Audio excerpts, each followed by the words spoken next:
like, what is going on, bruh? Can't get the damn camera to work right.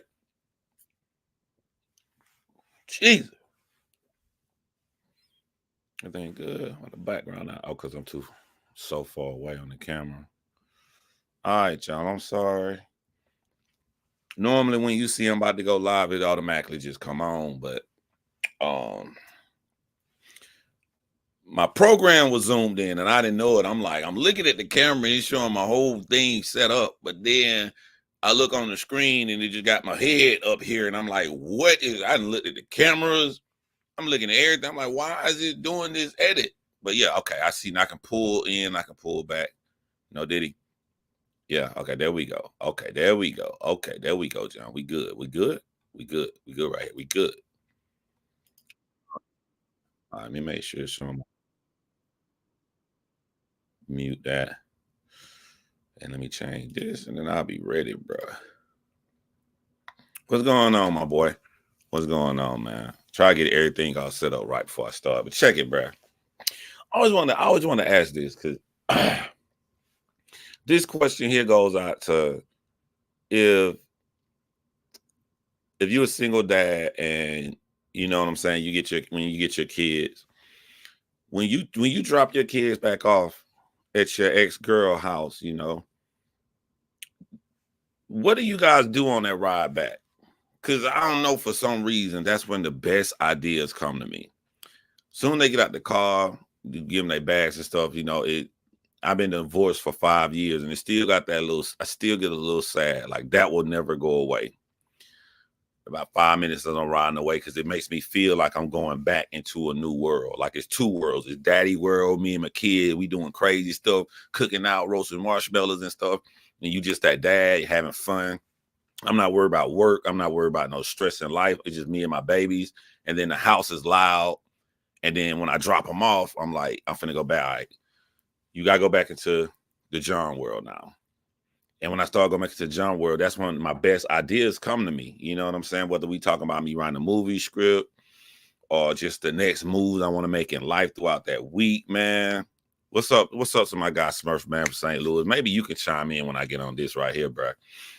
But like, I want to ask the other dads out there who, when you drop your kids back off back to their mom house, like, how is the ride back home? I don't think I've ever had that kind of conversation with my friends before, but like, let me know, chime in the comment section. Sometimes I do my little ritual right by my ex-wife house is this little Mexican restaurant where everybody know my name, the owner, everybody in that motherfucker know me. So I'll go down there, maybe have me a little drink, sit down, get my thoughts, take that drive back, and boom, I got my week out. Now, when I had my kids, you know, this weekend, and they get into bed, they're going to sleep, and I'm sitting out there on the couch. I'm like, let me see what's going on in battle rap, bro. Let me see let me see the big crazy thing. And of course, I chimed in on Verb versus Hitman when it first happened, and then all this stuff happened. And I ain't said that. I've been talking to people behind the scenes a little bit. Talked to Chris Unbiased the other night, and bro, oh my god. All right, before I break this shit down, let me do a little quick recap, because on my channel, people be coming from other communities over here checking out. They don't know what the hell I'm talking about, who the hell I'm talking about. So I'm gonna make this quick. Two guys appeared to the public that they were good friends, coming from the city of St. Louis. The city of St. Louis is important because just like Atlanta, just like Compton, LA, anything outside of New York, in the prime of the hip hop days, we didn't get much respect as being intelligent lyricists or people that can rap. So what really brought St. Louis on the map, like skill level wise, not hit making, you know, you got Nelly, Chingy and all that, but like skill wise, I would have to give this to Verb, because Verb set the tone. And from Verb, we learned about Young Ill. We learned about Hitman, who we're going to talk about in this video. B Magic. It just from what Verb and Hitman and all of them did, you have to respect St. Louis now as being intelligent people. And New Yorkers, I love y'all, but then I'm talking about to my 1990s, early 2000s, you New Yorkers and shit.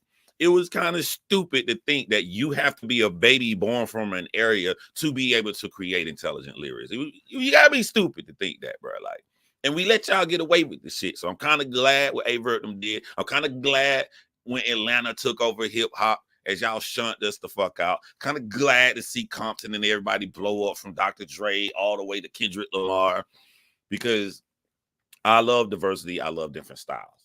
Getting back on subject. If we, the world, see these two guys, Verb is Hitman, it's homies. We all thought that they were homies and shit. Now they're beefing. And you just think that there's certain things that a man would not do when it comes to beefing. So the run-of-the-mill Hitman Holla became wildly popular. He's been on MTV. He's been in a couple movies. Blew up from the show Wild and Out. Became good friends with Nick Cannon, which opened a lot of doors of opportunities. I would say, numbers-wise, he is the most popular battle rapper of all time. If you given the things he's done outside of battle rap and the numbers he's going to do if he battle, he's guaranteed to give you 1 million views every single time, which comes with great marketability, which means his check is going to be bigger than everybody. Now, for context, for people who don't know, I'm trying to make it fast, and most of y'all battle rap fans already know about this. I'm trying to make it fast. I just don't want nobody to get lost who don't know about this. Context-wise, if Verb was the first out the gate, Verb started it, but Hitman is way more popular, way more bigger than Verb, right? But I personally like the way Verb blew up too. I respect the way Verb did it. I respect his no nonsense, his unwillingness to conform to the guys in New York. I like that, and to me personally, I like that Hitman and Verb did things on two separate spectrums, which I would think it would make it easier for no one to have any jealousy, nobody have any animosity, because it's like they're in the same circle, but they're not making the same kind of moves in that circle. So nobody. I understand, like, why would there be any problem? All right. These two dudes supposed to be cool to us. Apparently, behind the scenes, there's been some stuff going on. And then a major deal happened to where Hitman Holla is saying that Verb pretty much slimed him out of a deal. I don't want to go into all those details because the battle rap fans know. And it's probably going to come out in my talking anyway. I'm just trying to hurry up and get to the point. So he kind of slimed him out of an idea. After this happened, Hitman said this is the last straw. So he's taking everything and every cheap shot he's heard that Verb has been doing throughout the past 6 years behind his back. This was the last straw. So Hitman is gone, coming out publicly, go against Verb, move against him. If you're not in the community, you must know that to most people, Verb has the reputation. I say to most people because I see right through his bullshit. Most people, he has this slime where he thinks he's this fucking super intelligent guy making 10 moves before you, and it's just a bunch of bullshit that just irks my soul to see my little young brothers fall for the bullshit Verb be saying. But he has this reputation that he's this fucking mastermind and all of this dumb shit. And so I'm gonna play this interview. But before this interview, just know Hitman took this last thing that Verb did as the last straw, and Hitman is saying that, Verb, he ain't never really been cool with Verb over the past 6 years. And also look at Verb elbows in this interview. I don't know what's going on with his elbows. His elbows look like they're made out of my nose meat. I don't know what's going on with the elbows in the interview, but we're gonna break this down. I'm gonna cut through all the bullshit that this man is fucking talking. Even though Verb gonna make a good point in this video. He gonna make a good point in this video, but all right, man, here we go. I hope I ran through that. My battle rap people, I hope I ran through that quick summary for people who not in battle rap pretty accurately. If I didn't, put in the comments anything I left out that you think that they should know. Shout out to Break Heart, my man Flow Easy, Roberto, everybody here. Jesus Christ, I was so mad, man. I called Chris somebody's the other night, bro. I told Chris, boy, this man lucky. He lucky I got my kids, bro. I can't stand when people try to. I don't like. How do I put this in words? I don't like blatant manipulation when it's to a group of young black people. I don't like that. You know what I'm saying? But from the comments I'm seeing, my people are smarter. They're a little bit, they catching on to the bullshit that Verb feeding out. And I ain't got no problem against Verb, bro. I actually think that Verb beat I think that A-Verb beat A-Ward, but I respect anybody that said A-Ward won. I love the angle Verb took. It reminds you through the bullshit he tries to spew out, there is some intelligence inside of him. You know what I'm saying? Hidden somewhere. But there's some he's intelligent when he wants to be. All right, how do I which one is mine? Is this mine? Okay, here we go right here. We're gonna share this screen right here. And let me know if y'all can hear this. Make you appear that way. How would you like the Hitman Holla situation that you're going through? Yeah. We can just address the elephant in the room. Yeah, sure. Is the whole security thing? There's no security here for anybody. Right, sure. So is that like I'm gonna break it down. Notice, because one of the things A-Verb did, he said that like he had security on him. I don't know why, your homie asked you for a one-on-one, fam. I don't know. Your homie, like I would never need to have security if my nigga called me out. Let me do a little quick caveat here, man. Let me do a quick caveat here. Like, what's crazy is like 2 weeks ago when all of this started, and sometimes I had mentioned this beef I had with my best friend, like best friend since high school. You know what I'm saying? He lost his mom. One of the last wishes I told his mom, he lost his mom of cancer. I got your son. I'm gonna take care of your son. And we've been that close through all of these years, man. When I was in the Air Force in my early 20s, I come back home. Whatever I got, he got. I go shopping. I got him. We real close. So we fell out 10 years ago, and we hadn't spoken in 10 fucking years, and just all of a sudden, he hit me up. He hit me up on Facebook. We got on the video call, and I felt so fucking relieved, man, because this beef shit is real. My homie, who has been my friend, been through everything my whole life, I ain't spoke to in 10 years, and I lost him getting married, him moving away, all the stuff happened in his life. So much happened in my life over the past 10 years. It was weird looking at us. I'm looking at him, seeing his gray hairs and shit. It's 15 years, but how that beef ended, he hit me up and he just straight up apologized for what he didn't waste no time. He stood up like a man, apologized for the things that he did, the things that he said, and he said he didn't even want to be cool. He wouldn't hit me up to be cool. He would hit me up to be a man and know what he did, and the things that took place for him. And I'm not gonna leave him hanging. We as black men got to drop our pride. And when we get into beefs with people, we look at it like only one side did wrong. Only he did wrong. That's not true. I know what I did wrong too, and I stood up like a man, and I apologize for the wrongdoings too. But once we got through all of that, right, and I saw the same shit happening with A-Verb and Hitman. Once we cool, and we so cool, we laughing, and he like, boy, when I said I was coming to look for you, I said, yeah, I heard you say you come to look for. I like, nigga, do you know? Like, you know me more. You think I was gonna run? He like, hell no, I know you run. I know you gonna fight. I'm saying we were just gonna fight. I'm like, we just gonna goddamn fight then. I'm like, because I was confused. I thought like when you were telling people you were trying to look for me and some shit, like I'm gonna run. Nigga, you is you. I don't run from no nigga. But we get through all of that stuff. We laughing and joking. This ain't serious. We good again after 10 years. But now that we good in the clear space, we saw how many niggas in between lying, twisting shit. And instead of us coming to each other and we could have chopped up all these 10 years, all we had to do is have a conversation with each other. All we had to do is have a conversation with each other. It be niggas out there. If it benefit them for y'all to beef, they gonna push that shit.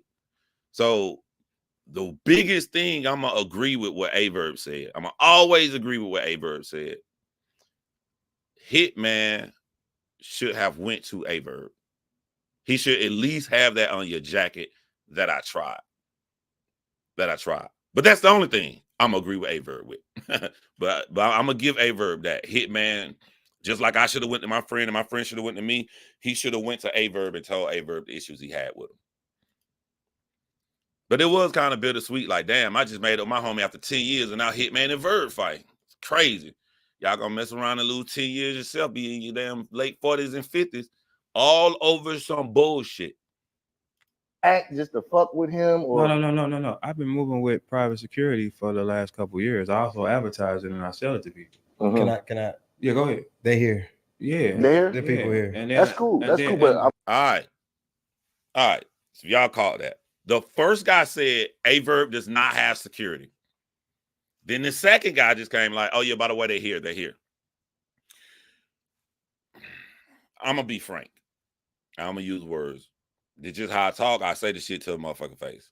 I just think it's bitch made. Like nothing in me. Like when me and my homie was laughing and talking, like, yo, you said you come look for me. I'm waiting, nigga. Where the fuck you at?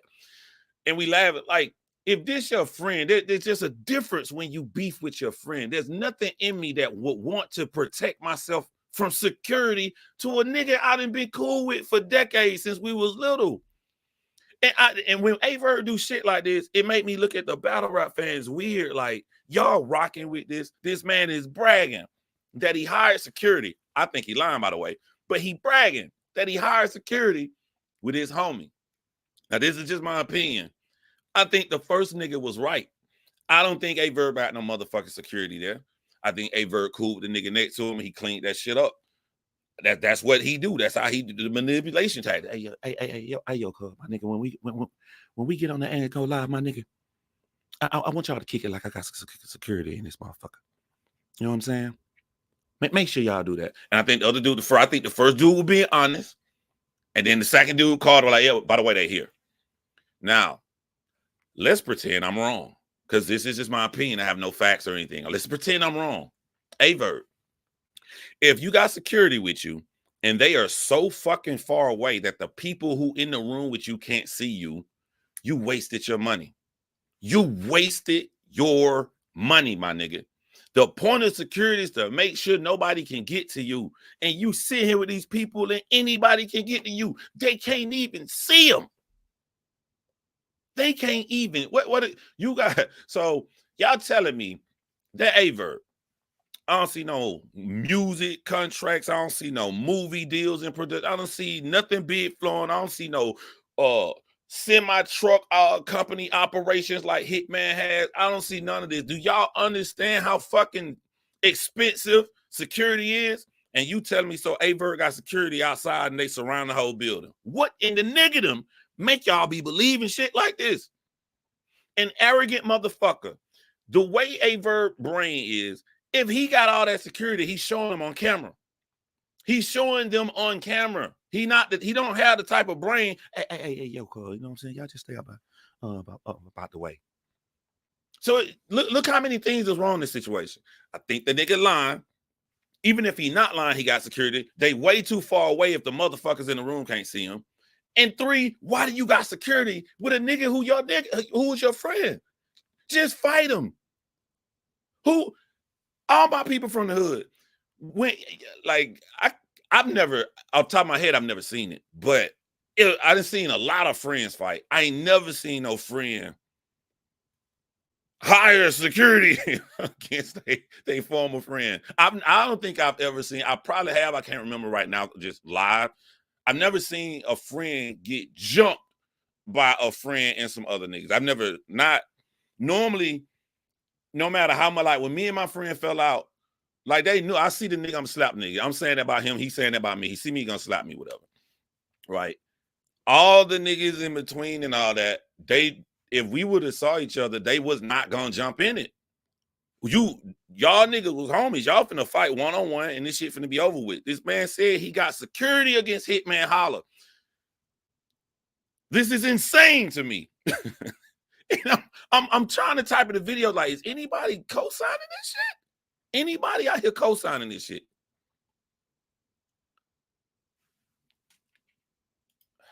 I'm longer like here. We surrounded almost. Okay. Yeah, like see, like so I don't move on that time.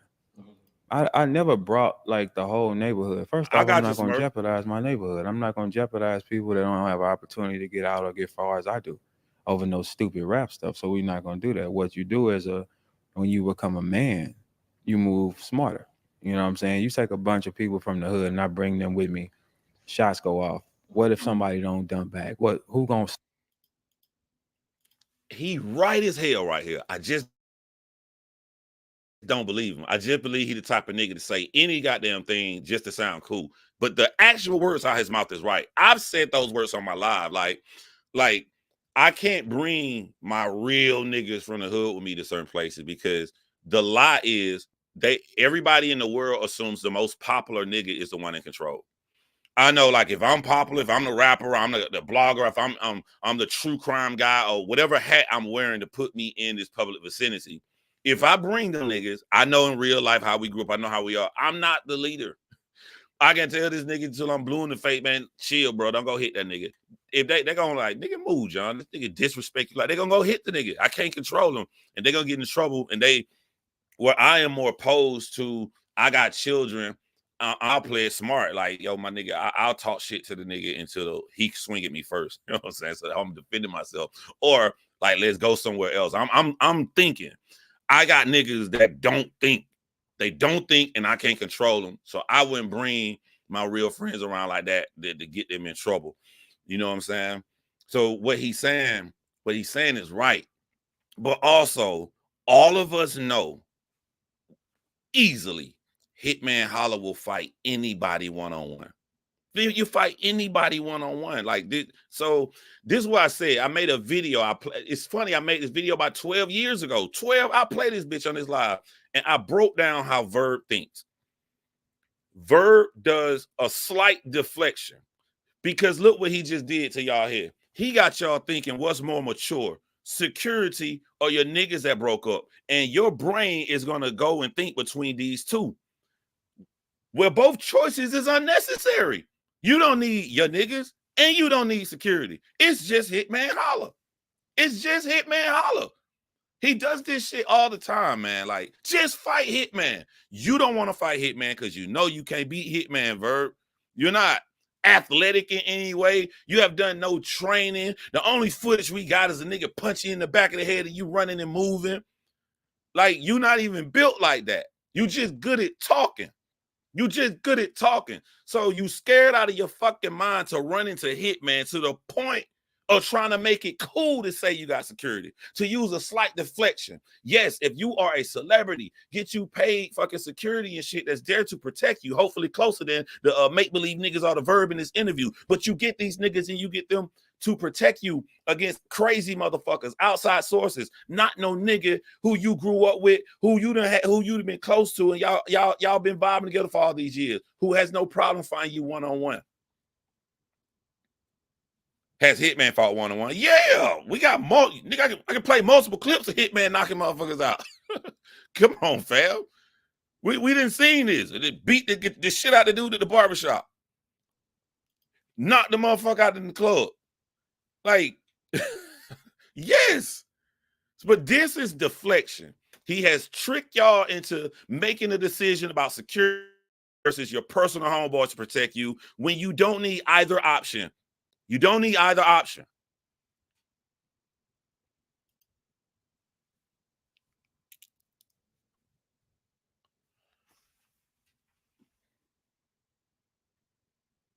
I'm looking at a faceless nigga calling me a clown.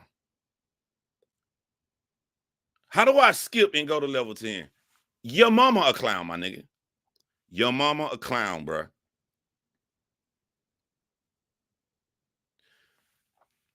But don't worry. I don't just pick on people. I break down what they say. You say, if I can't see that he trolling him, I'm going to make you look stupid by saying that. Remember you said that. Don't go nowhere, Alan P. Stay right there. Stay right there. I'm going to show you how stupid it is to say that Verb trolling. Some of y'all gonna run, some of y'all gonna tell. That's just what's gonna happen. Okay, give me the trained people that's here for that. Right. Mm-hmm. Yeah. Well, you guys grew up, you and Hitman grew up together, right? So where did y'all go wrong? Where do you think y'all go wrong? I don't think it's the thing is, I didn't know we went wrong. You never said it. What I'm supposed to. I ain't gonna lie, this nigga is the greatest deflector in the world, because when he deflects, he's saying real shit. So if you're not careful, it's easy to fall into the Verb trap. Everything the nigga saying is right. Look, I'm cool with Hitman, and he had a problem with me. He said for 6 years and he didn't tell me. Yes, that makes Verb correct. However, this is where Verb is sloppy. You need to pick one style instead of throw everything at the wall to see what stick, because you start to contradict yourself. If you would have knew that this is the route you're gonna go publicly against Hitman, and you stuck only to this route, you made Hitman look stupid. But you fuck yourself trying to be the mature guy, saying that Hitman should have told me he had a problem with me because this whole time I think we cool. When you got to record another nigga. If you thought the whole time y'all cool, why the fuck are you recording and holding conversations with niggas that's supposed to be your friend? This is what I'm saying. He throwing everything against the wall. I'm gonna say some real shit that, you know what I'm saying? These niggas, they gonna have to agree with me. You know, if a person got a problem with you and they man enough to come up and tell you, that's on they bitch ass.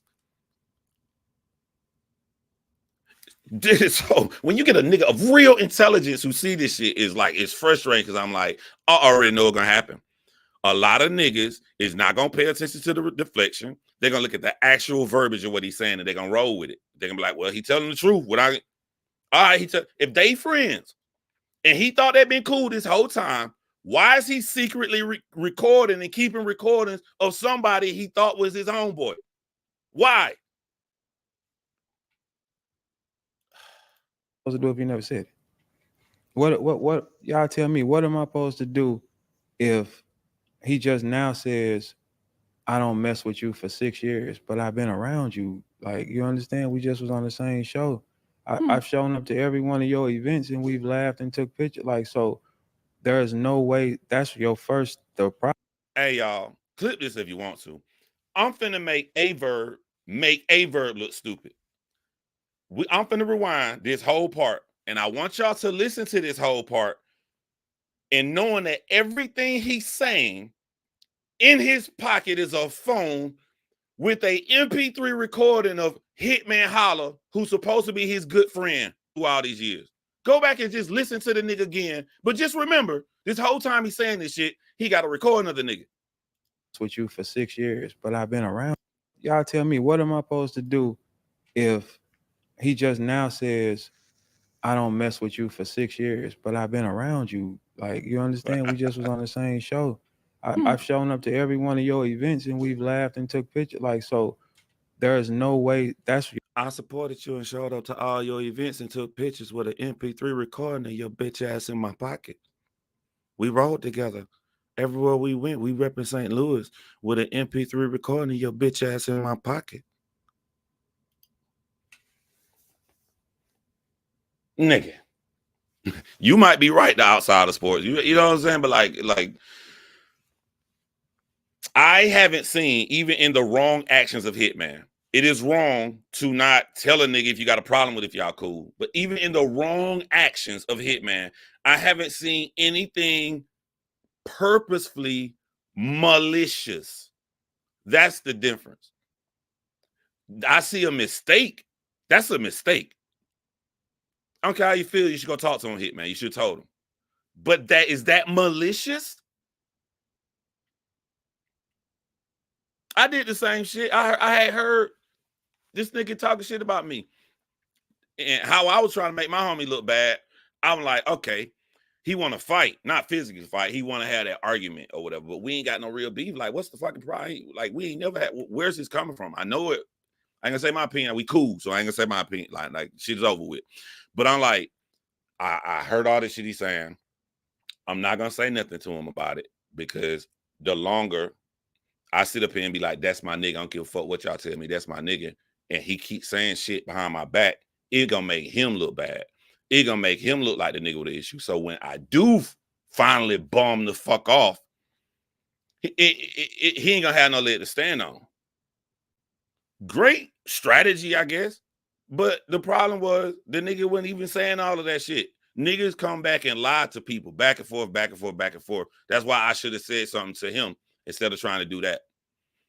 So I don't see a malicious, a purposeful malicious intent in Hitman, even when Hitman made an incorrect decision. I only see that with Verb. Let's keep going. The problem starts there though. Which camera am I? Which one? I don't want to be talking to. Okay, well, that's the main one right there. Okay, cool. I'm gonna get in that break. The problem starts there. You didn't tell me how. So why the fuck St. Louis? Where my boy from St. Louis at? Where my boy from St. Louis at? Here and here.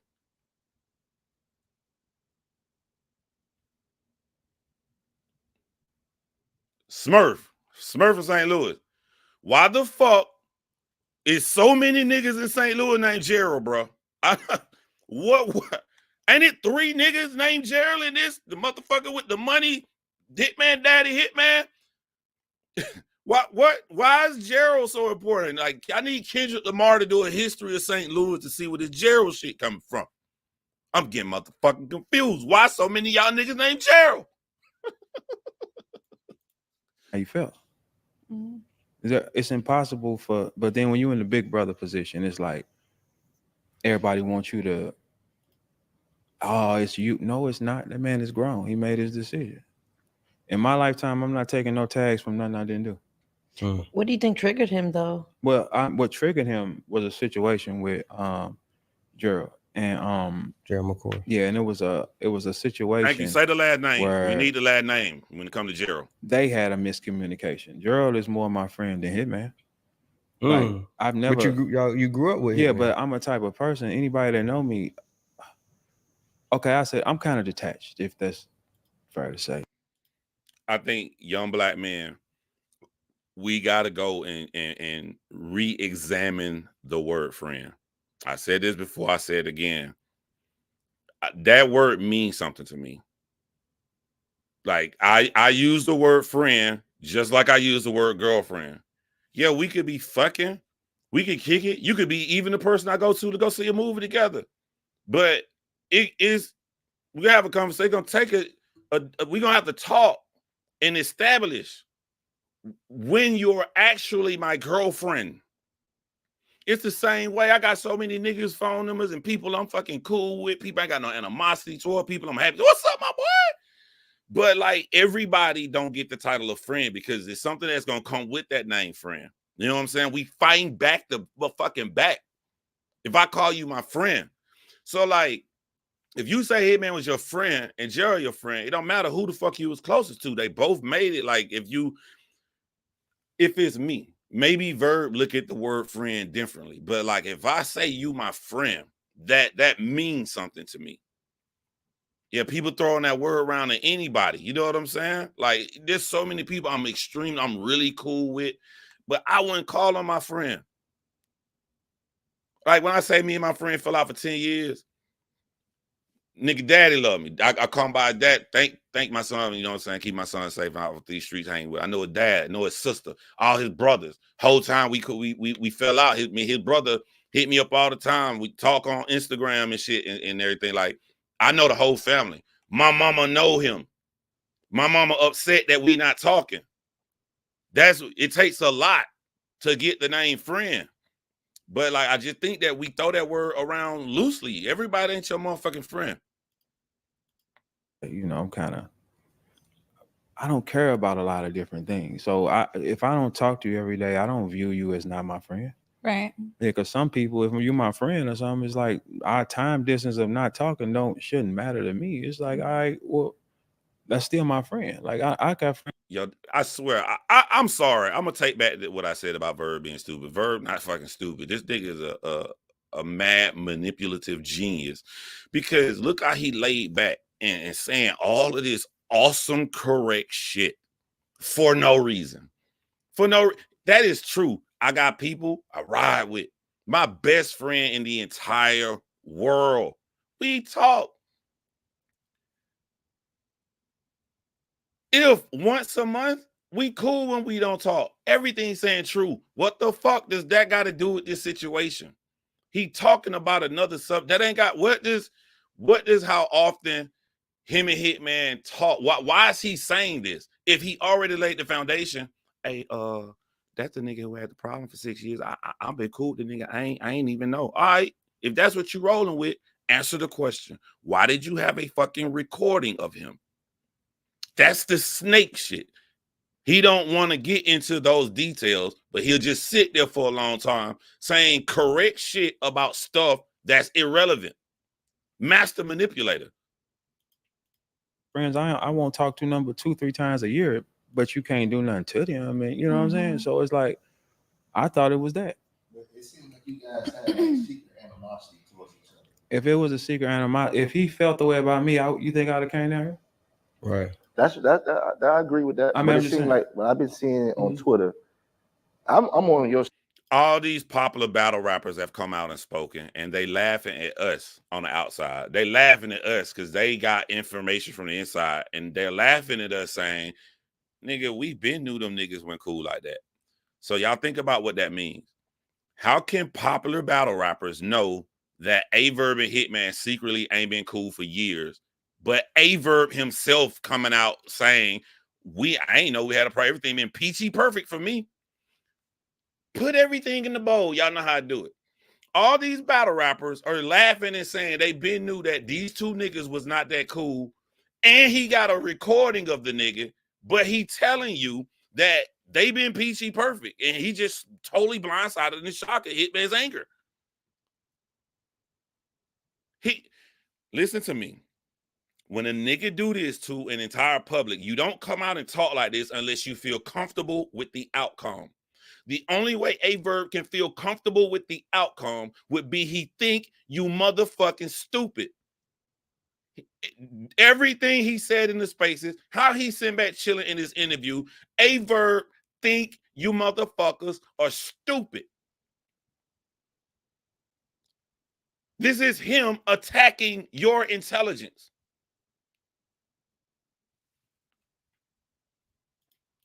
Side when it all came out. Well, let's not pick a side, because the thing is, I don't want to pick a side. Everybody has their own view of how they see things. From the data that I assessed, I seen like, okay, it seemed like Verb just got caught in the middle of something. Yeah, that's what it seemed like to me on Twitter. Well, what we got to go through is fact. We can't go through opinion. Let's go through the fact. Fact is, the man said, "Man, I get it, bro. I done interview major people for magazines, for YouTube, for articles I've read. I there's this fear that you gonna lose the motherfucker. So if I'm talking to somebody on the phone, I'm recording the conversation, but they know it's recorded because I'm a journalist. You know, you get your notes ready, so you write your articles and shit. Like 90% of the people I'm recorded told me when to turn the recorder off and told me some secret shit. I've never said to the day to people because I respect people's privacy. But like, when you know, I don't want to look like I'm attacking M353 TV, whatever their name, but like I get it. There is you want to keep a certain rapport, but you got to figure out how to keep this rapport with the person and push them without them leaving. Because if you just ride with everything they say, people not gonna fuck with you. Yes, we watching this for Verb, but the reason you want Verb on your show is because Verb popular and you can get more subscribers, more views. This is a business decision for you. So you're being judged as well, even though we came here for Verb. So if the entire culture is looking at this and seeing all of this shit that Verb did wrong, and you sit in his face and just tell him, it just seems like you got caught in the middle. You got to worry. You got to be selfish. I'm telling you, I'm not being mean or asshole. I'm giving you some game. You got to be selfish and think about your company more than you think about Verb, and know how you can be perceived in the situation. You're gonna look crazy as fuck to say the kiss up the Verb and say he just this innocent person who caught in the middle. How the niggas starting shit caught in the middle? How?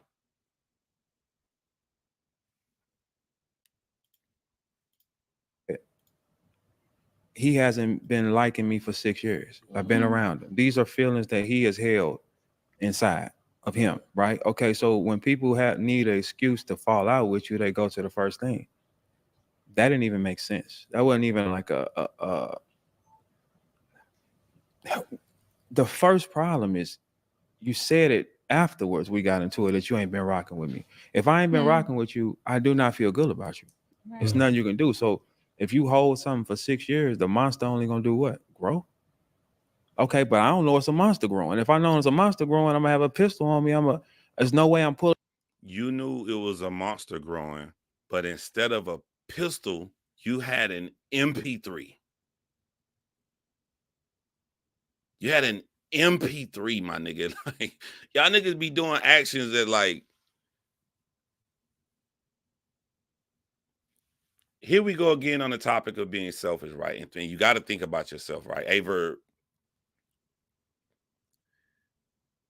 I'll take away intelligent points because a Verb is selfish. He do think about himself. So if he's think about himself and he do stupid shit, then he's stupid.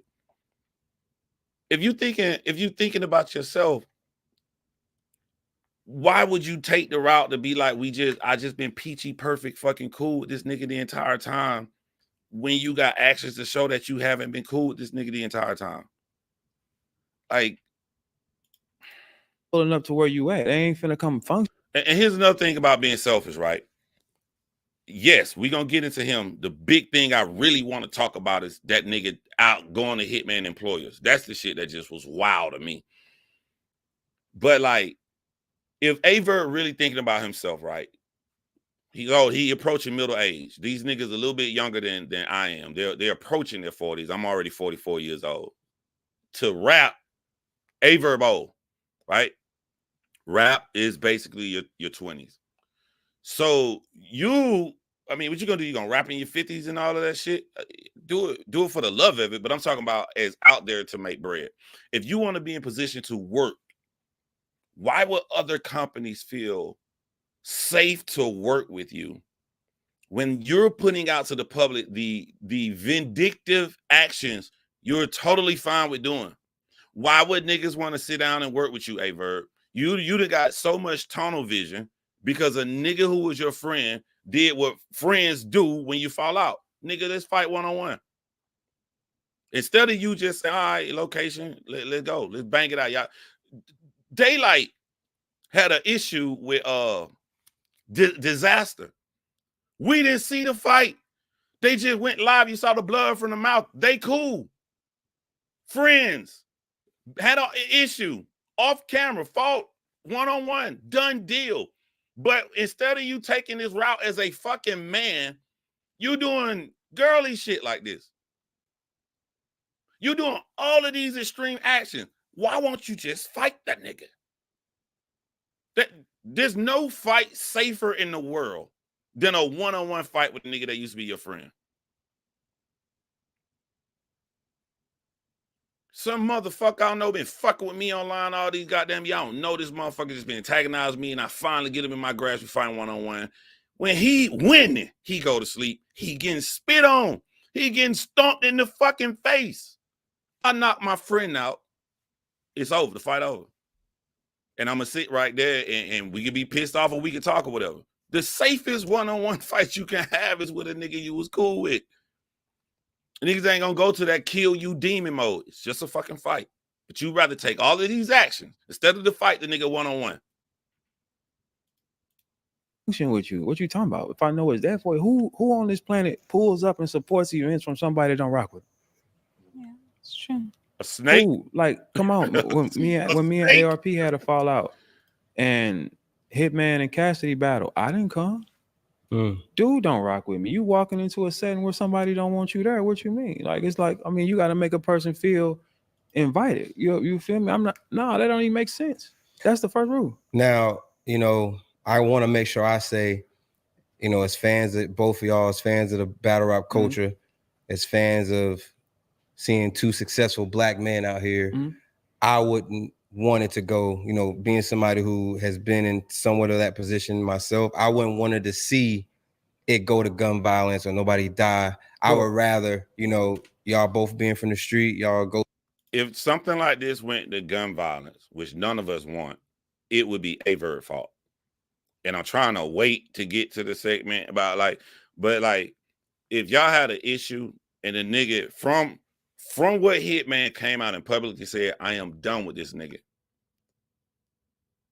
That means the anger is past tense. He's telling you the outcome of everything that Verb has done to me over the past 6 years.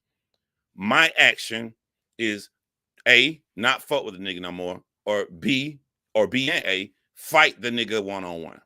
That's it. That means he has sucked in all the anger. That's his end result of everything. So that means something new will have to happen after this to push it to a gun or more worse situation. What has happened after this? This nigga A Verb then tag MTV, then tag fucking The major platforms that Hitman used to buy houses, to start a business, to take care of his children and his woman, the livelihood. Hitman ain't got no history or no 9 to 5 on no resume. He has to rock out with this shit and get as much money as possible. And of all the niggas, he didn't got beefs with, fought with. The one that was his former friend is the one running to the white man in public to destroy his livelihood. If you got a deal coming up and they about to pay you $1 million, you about to do this show, they about to pay you $50,000, you got all this shit lined up. And these companies now look at Hitman and they done got to the point to where, all right, we love you, Nick Cannon, and we see your boy, but we can't be associated with this. All livelihood stops from Hitman. Life immediately changes in a drastic way. With no regular job resume, wouldn't that not be something that could push it to well past a fucking one-on-one fight? I'm upset at the battle rap community that Verb could feel comfortable enough to turn to a fucking Karen. And I don't look on this bitch and see a bunch of videos talking about that. Because you proven Verb right when what he think about you. Y'all niggas don't stand for shit. There's no way possible I could ever do business with Verb. This is the level you'll go to when they not even mortal enemies. He ain't shot up the nigga house or no shit like that. You would tag MTV. You would tag Wild 'N Out. The only reason you would do that is to immediately stop the livelihood and income of how Hitman Holla provides for his fucking family. This is the most insane action I have seen out of battle rap in all the years of it. That one tweet. Name me something worse than that.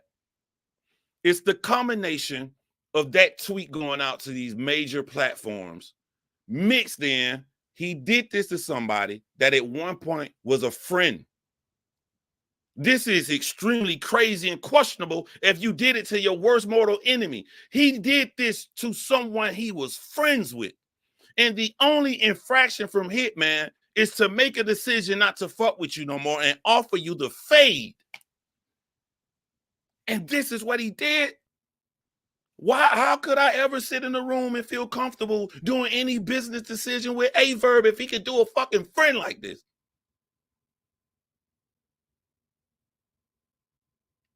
This is fucking crazy. Name me something worse out of all the years in battle rap. Type it in the comment section. I would love to. Name me something worse than this. If it has to go to this, no cameras, nobody there, y'all go, throw the fist and then that's it. Even M3 S3 TV agree with me. Like, yo, if y'all gotta do the fade, this is us. This is black people. If y'all gotta do the fade, just do the fade. What's the worst that can happen? You gotta get a new tooth or some shit. That's it.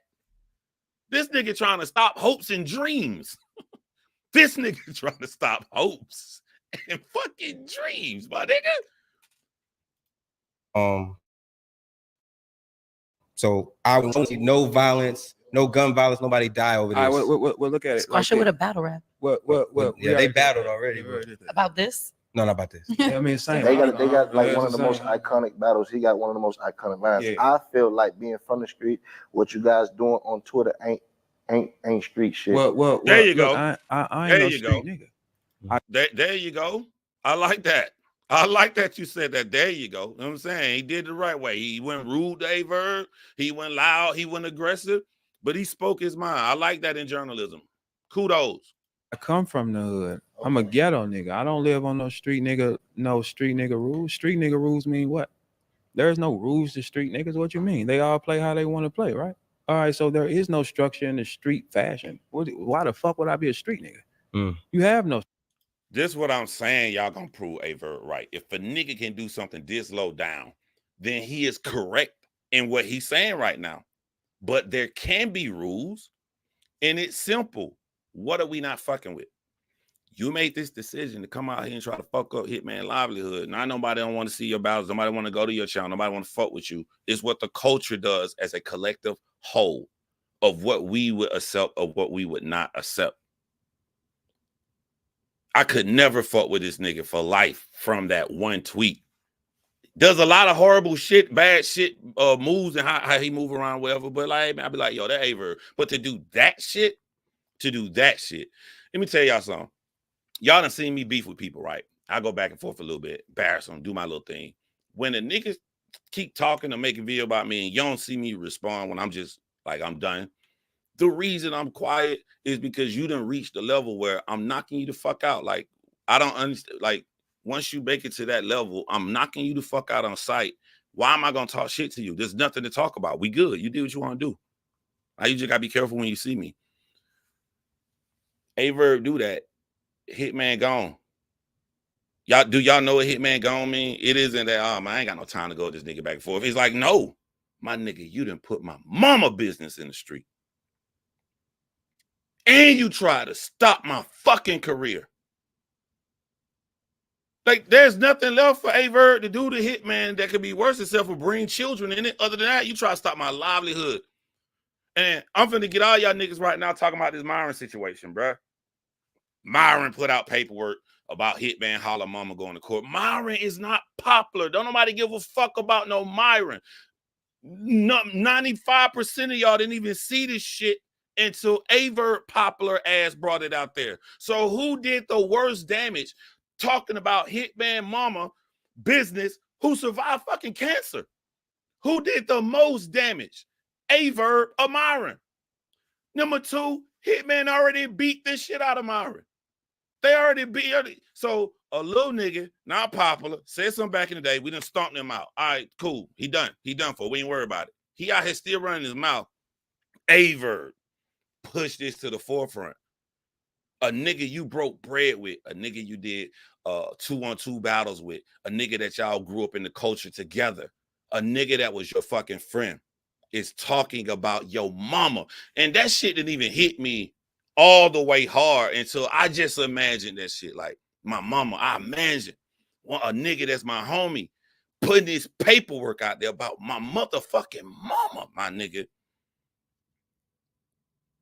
Y'all ain't gonna sit up here and tell me Verb ain't had no conversations and hug and smile and hit with Hitman mama. You're not gonna tell me that ain't never happened. This lady had a nigga around her. This who my son be with. This who my son out there. They doing their thing for St. Louis. They putting on or whatever. Probably her Verb. And not knowing in the future, this nigga is gonna bring attention to paperwork about her personal fucking business, and y'all ain't saying shit about this. Y'all ain't saying shit about this. This is some of the wildest shit I've ever seen in the battle rap community. And it ain't been a lot of shit in the battle rap community.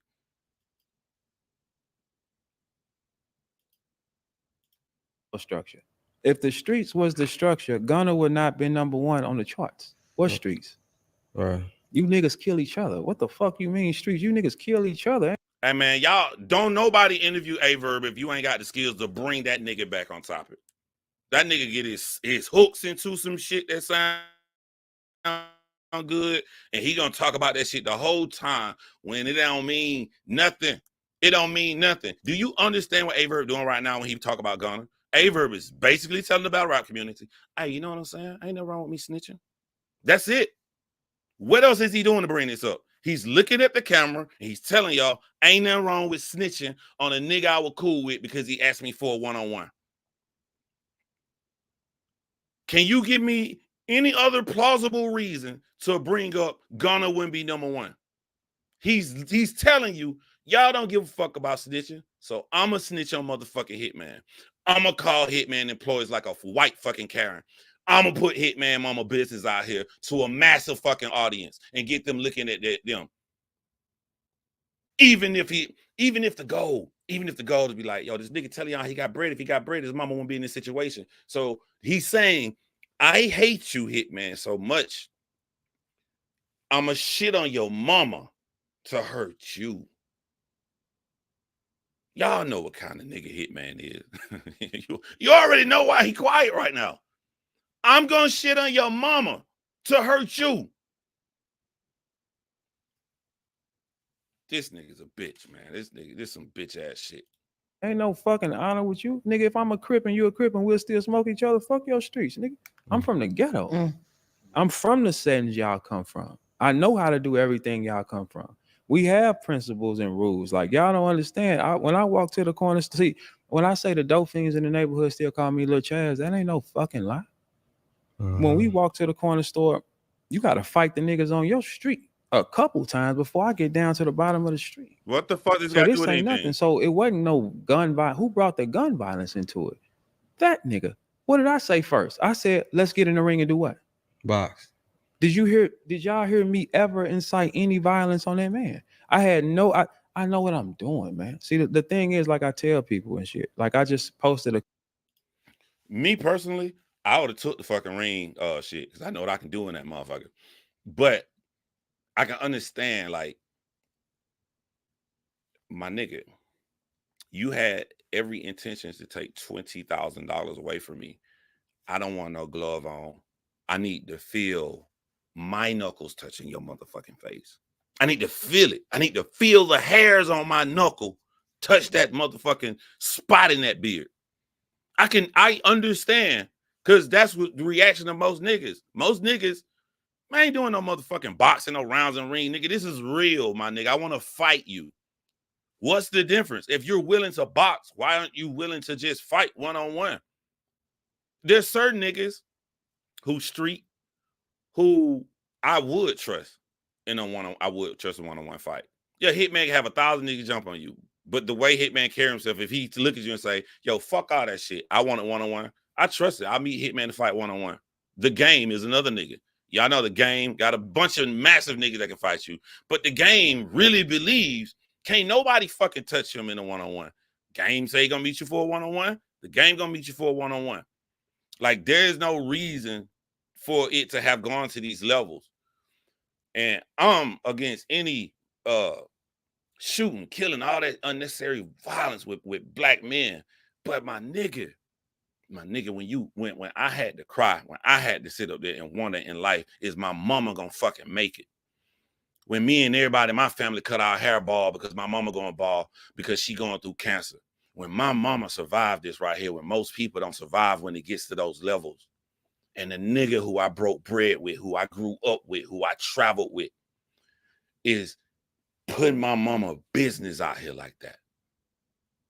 There is a massive difference between the audience a Myron can have and the audience a Hitman Holla can have. When you doing all of the 20 grand, went to my fucking employer, put my mama business on the street like this, while I don't agree with any kind of guns and all that fucking crazy shit, I ain't gonna lie and say I don't understand it. I don't understand if a nigga goes to those levels.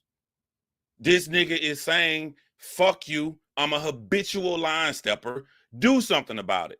And can't be surprised if a nigga try to do something about it.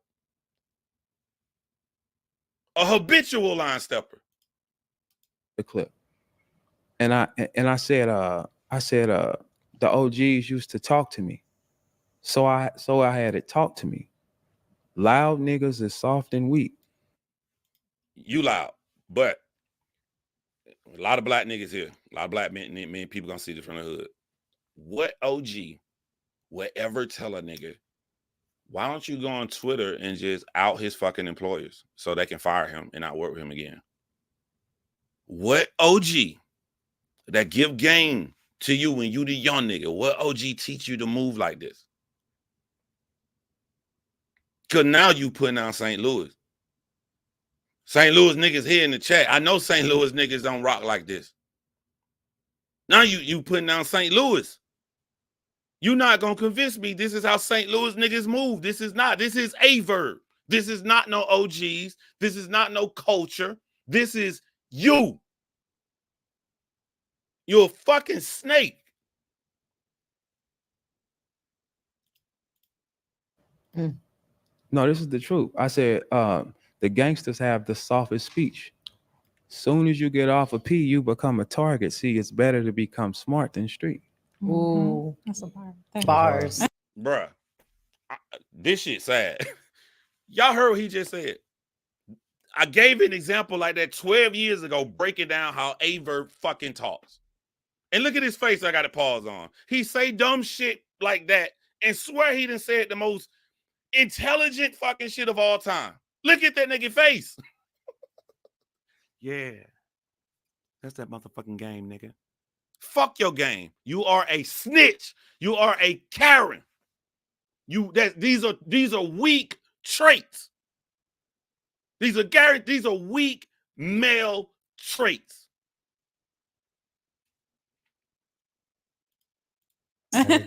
Okay, see, I'm one of them type of niggas. I know what to do, what y'all know how to do.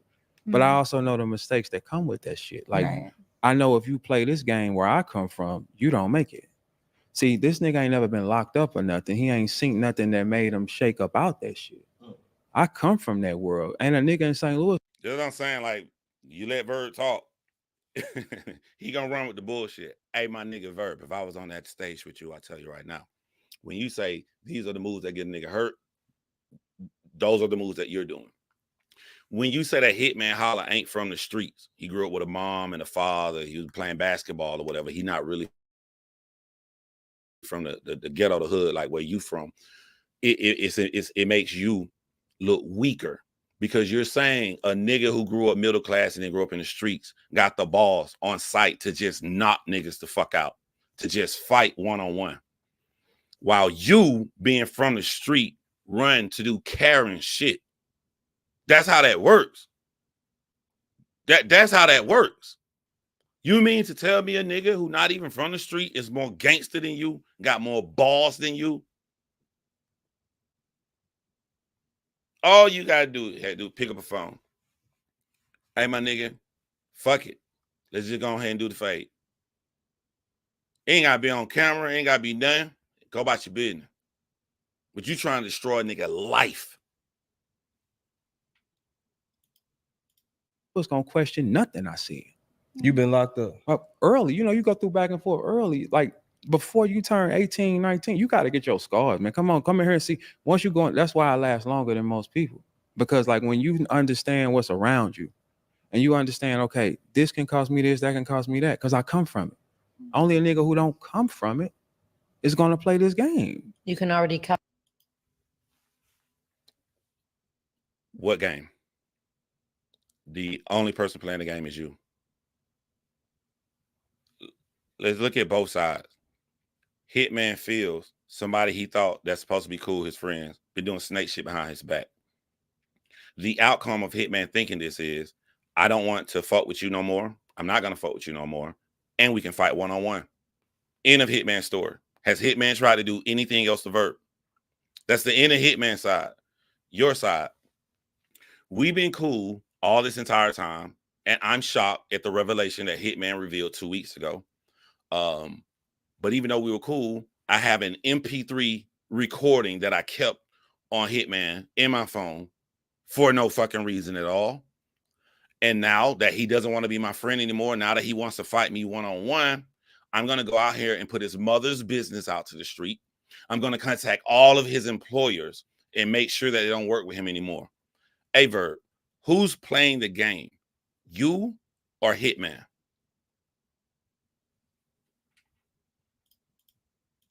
Calculate the future. I mean, based on what you've seen. Yeah, there's no men that come from the hood that bark that much like that. We seen that. Let's do some math. Off the top of my head, I've seen 3 Hitman fights on camera. 3. This is just off the top of my head. I've seen you fight one time on camera, a Verb. A nigga punched you in your motherfucking face and you ran. You ran. All these beefs and all of this shit you got going on, the only physical altercation, somebody punched you in your fucking face and you ran.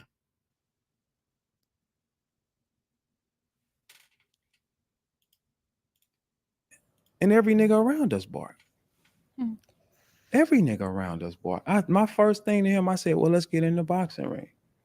He said, I don't want my op to get no money. Okay, it was about money. Okay, you take the money. I'll take them on for free.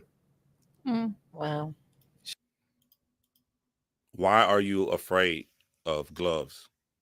Why is something wrong with your fist? Because what's the difference? If it's not about the money and you say you're boxing for free, why won't you just fight him? Why do you feel the need to have some form of protection? You want to box the nigga. He has a certain time limit before y'all go back to y'all corners. Why do you need to have a time limit? I'm trying to see the difference between a fight in an actual boxing, since you're saying it's not about money or anything. Because here's my opinion. My opinion is you're a liar. You don't even want to box. You don't want to box. You're just trying to say that because you recognize the level of anger that Hitman is at. He is so mad at you. He don't want to do no structured shit. He just flat out want to punch you in the fucking face. No rule. My knuckle on your fucking face. So if it's not about the money, the only thing I can look at, the difference between a boxing match, even though I don't think you even want to do that, and a real fight. Are you afraid of elbows? You should not be, with that loaf of bread at the end of your elbow. Nigga got some goddamn croissants.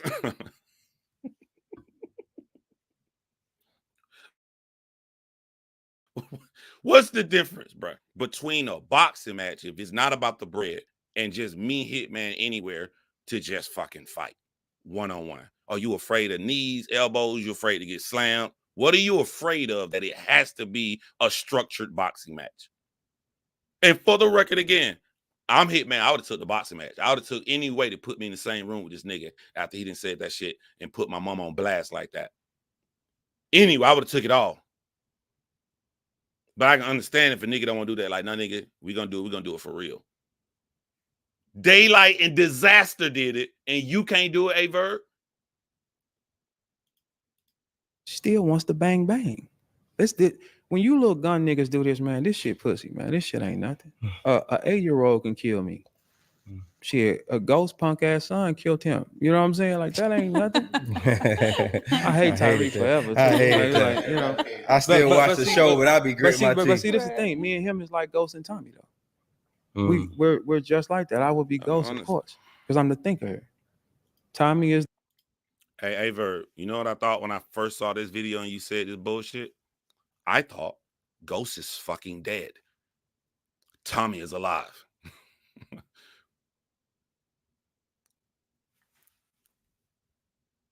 I don't understand niggas. I don't understand niggas sometimes. Is the violent one that's going to react off how he feel. Did Tommy not do that? Do you play chess? I play a live game, yeah. I play dirty. You give me like Look, chess master vibe. Let me tell you something. The thing is, you can't go to war with me without a couple things. A couple things you're going to need to really, really go to war. First off, you need a brain. You don't read enough, you'll never beat me. I can talk by myself. You understand? The one thing I worry about Hitman, I have over the years, is that, I'm sure a lot of y'all agree with me on this, he may look clean and well put, but Hitman got a level that you push him to anger that he don't give a fuck about none of this shit. Like, as somebody who would care for another human being, I worry about that with Hitman. So when you say you gotta have brains and all this shit, that shit don't work on a nigga who don't give a fuck. And while Hitman do got a lot to lose and he'll protect that, he can't be pushed to a level that he not give a fuck. And when you don't give a fuck, none of this stupid ass mind games and shit that you think that you're doing is gonna matter. It's not gonna matter. If a nigga has it in him that you can push him to a level that he would lose it all, mind games not gonna work. Hitman, and this is the contradiction. Didn't the nigga just 5 minutes ago talk about like you don't supposed to be playing games like that? But now he telling y'all how he play games. You see what happened? You let this dumb motherfucker talk too much. You the only nigga playing games, and you just told on your fucking self, you idiot. You the only nigga playing games. And then you saying, didn't he just say like what will happen if you move like this? This nigga is in one interview snitching on himself.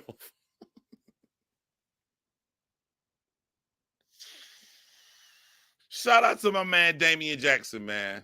Big Georgia energy. Yes, sir. Fort Valley States. Yeah, I knew it. You know about Fort Valley, my boy. Shout out to my man Damian. Appreciate that, man. I said the only nigga playing is him. He just said it himself. He done contradicted himself 4 times in one fucking interview. The only motherfucker playing with people's lives and livelihood is Verb. And let's do a full circle. When Hitman said that Verb tried to cut him out of deal, Hitman said he did not try to do it. But he's putting out the persona and telling you himself he's willing to do shit like this. And then he goes and does shit like this. Put that into a bowl that Jerry McCoy came out and backed up Hitman. So you did snake this nigga. You did attempt to snake this nigga. And this is how niggas want to do you. I want to snake you. But I don't want you to get mad about it. I don't want you to ever comment about it. I don't ever want you to fight me for it. Or I'm just going to keep trying to snake you worse. But you don't want us to believe that you're envious of Hitman. I see right through you, nigga. I see right through this nigga. You know what I'm saying? Because I have a addiction. What's some of your favorite books to read? Oh man, I wouldn't tell y'all that because I don't want y'all to be me. Ooh. Yeah. He give me 48 Laws of Power. Not giving you the source. That's like typical stuff. I like reading Outwitting the Devil. You know what I'm saying? I read a little bit. There's nothing in 48 Laws of Power. And correct me if I'm wrong. I would love to hear you say something. Name me one thing in the 48 in Laws of 48 Power that stops a crazy motherfucker. Everything in the 48 Laws of Power is strategy against niggas who trying to out-strategize you or come at you. Nothing in that book prepares you for a psycho crazy motherfucker. With myself. Yeah, I can tell you do. Yeah. Now, you touched on how you and ARP have fell out in the past. Yeah. Are y'all are good now? Oh yeah, well currently, currently me and him is cool. Okay. I just did business on, on that stage or whatnot. Sometimes, people gonna fall out. You know what I'm saying? I think Hitman is more straightforward in his thinking. Like, hey, my nigga, you snake me, I want to punch you in the face. Pretty simple. But even if Hitman wanted to be dirty to Verb, Verb don't have nothing for him to be dirty with. He hasn't done anything to be very successful. He's a very talented battle rapper. I give Verb more credit than y'all do. I like what Verb. I like his style. I like the new style that he morphed into. I like that shit. You know what I'm saying? But I'm talking about moves outside of battle rap or the culture to generate income. He don't have nothing for a Hitman to try to destroy. So like, that's a part of it. So that, but and something I noticed, y'all see the thumbnail. So I'm like, all right, I'm finna go live about Verb Hitman. So let me make a little thumbnail. So I got one window open. I type in Verb to find a picture of Verb. I got one window open to try to find a picture of Hitman so I can make the thumbnail go live. One thing I noticed, all Verb pictures are battle rap related. All Verb pictures, as soon as I right click on it, it just tells me to save the picture as a JPEG, right? I go and try to get pictures of Hitman and I see Getty images. Getty images are only for celebrities. I'm seeing all of these articles where I can't right click on it because instead of it being a JPEG for you to easily put, it's a web file. Web files are used from, professional websites, a different codecs that they use. I don't see none of this for Verb. They different. Hitman just made better moves to become bigger and far more successful than Verb. You can see it in a simple Google search. That's why that nigga jealous. But it is ironic that Holla gets cool with everybody I fall out with. You think that you guys would ever make amends, you and Holla? Oh no, we ain't gonna make no amends. No. I don't think so, because I think that if Hitman Holla wanted to make amends, Verb would be cool with it. But like I said, there's certain things, like I've been saying this for like past 12 years I've been on YouTube. Like I done got into some real big beefs with people, and like we be cool because I keep the same rule. I got a simple rule. Like you say anything you want to about me, you know what I'm saying? We possibly can sit down and talk, but once you bring family into it, you can't come back from that. And niggas know that about me, so they'll try to act more gangster, like they don't want to be cool, but they know my rule and they know I stand on my rule. Because if I be cool with you after you come at my kids or my family or something, I'm saying that my relationship to you is more important than my children. You got like fucked up. He know there is absolutely no way that him and Hitman Holla can be cool again. You came after the nigga livelihood. You did the most whitest Karen shit ever in attacking fucking major networks in hopes that they don't do business with him. And you talked about the nigga mama that he had to be there for going through cancer. You put her business out there. No, it is impossible. All the fans who be like, I wish this shit settled, they be cool again. That's not gonna happen after a nigga do that. So it's not the moves that Hitman did that they can't be cool. It's the moves that Verb did that they could never be cool again. I think once you threaten someone's life, I'm starting to see like I want the powers to be to come together as well. No. People have tried. Like, you know, I ain't gonna say that people have not tried. Like, but y'all can never get in my head though.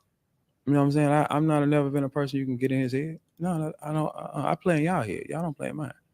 So it's like, you know, if I was you, Hitman, I'd be careful, because like if y'all end up somewhere together, if a nigga willing to be that Karen in front of a hip hop community that he know gonna see it and he don't care, soon as you run and punch the nigga, he gonna call the police. This nigga is he gonna call the police. He gonna call the police, bro.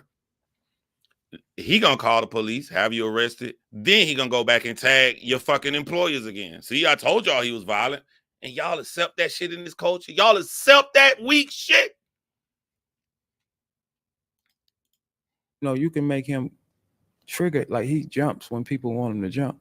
This whole time I knew I can get him to jump and show who he was. It didn't take long. What did I do to him that made him jump? Nothing. You didn't hear his name and nothing. I tell you what you did make him do. Go get Beasley. Yeah, I mean, again, everybody putting themselves out there. We as people, if you decide to put a video like that, you can't get mad at our reaction from what you publicly wanted to put out there.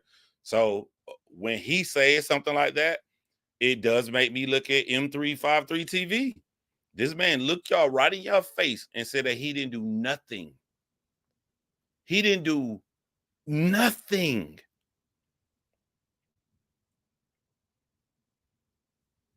You don't got to be a dick.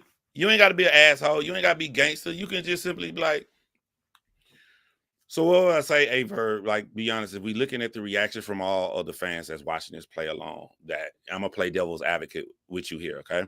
That, you know, Myron is small. The fact that you shared that and you pointed people to that and got them to look at, you know, Hitman Holla's mom's civil case.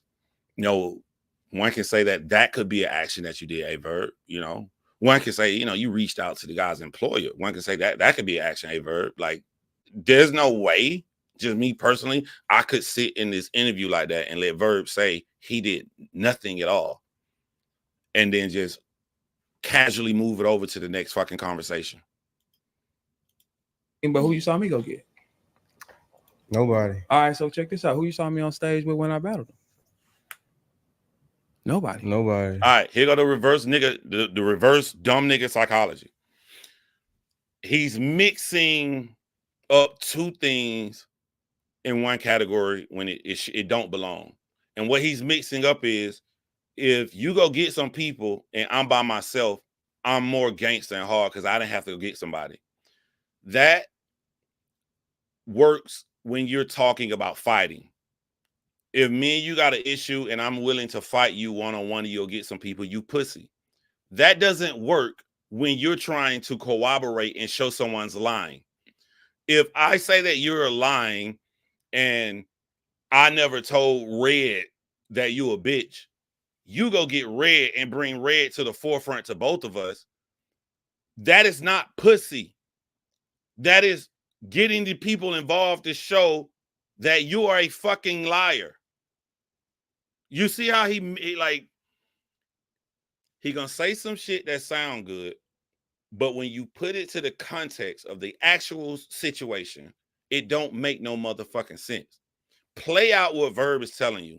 Verb is telling you that you are wrong if you go get someone to corroborate and show that you're telling the truth. It's just that simple. That's all he just did right there. You're wrong if you go get someone to prove that you told the truth. And niggas fall for this dumb bullshit.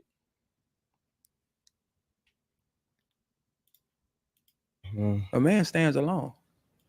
See, when you come from them settings that you say you come from, my standing man, alone is like protocol. My bad. Byron Blake.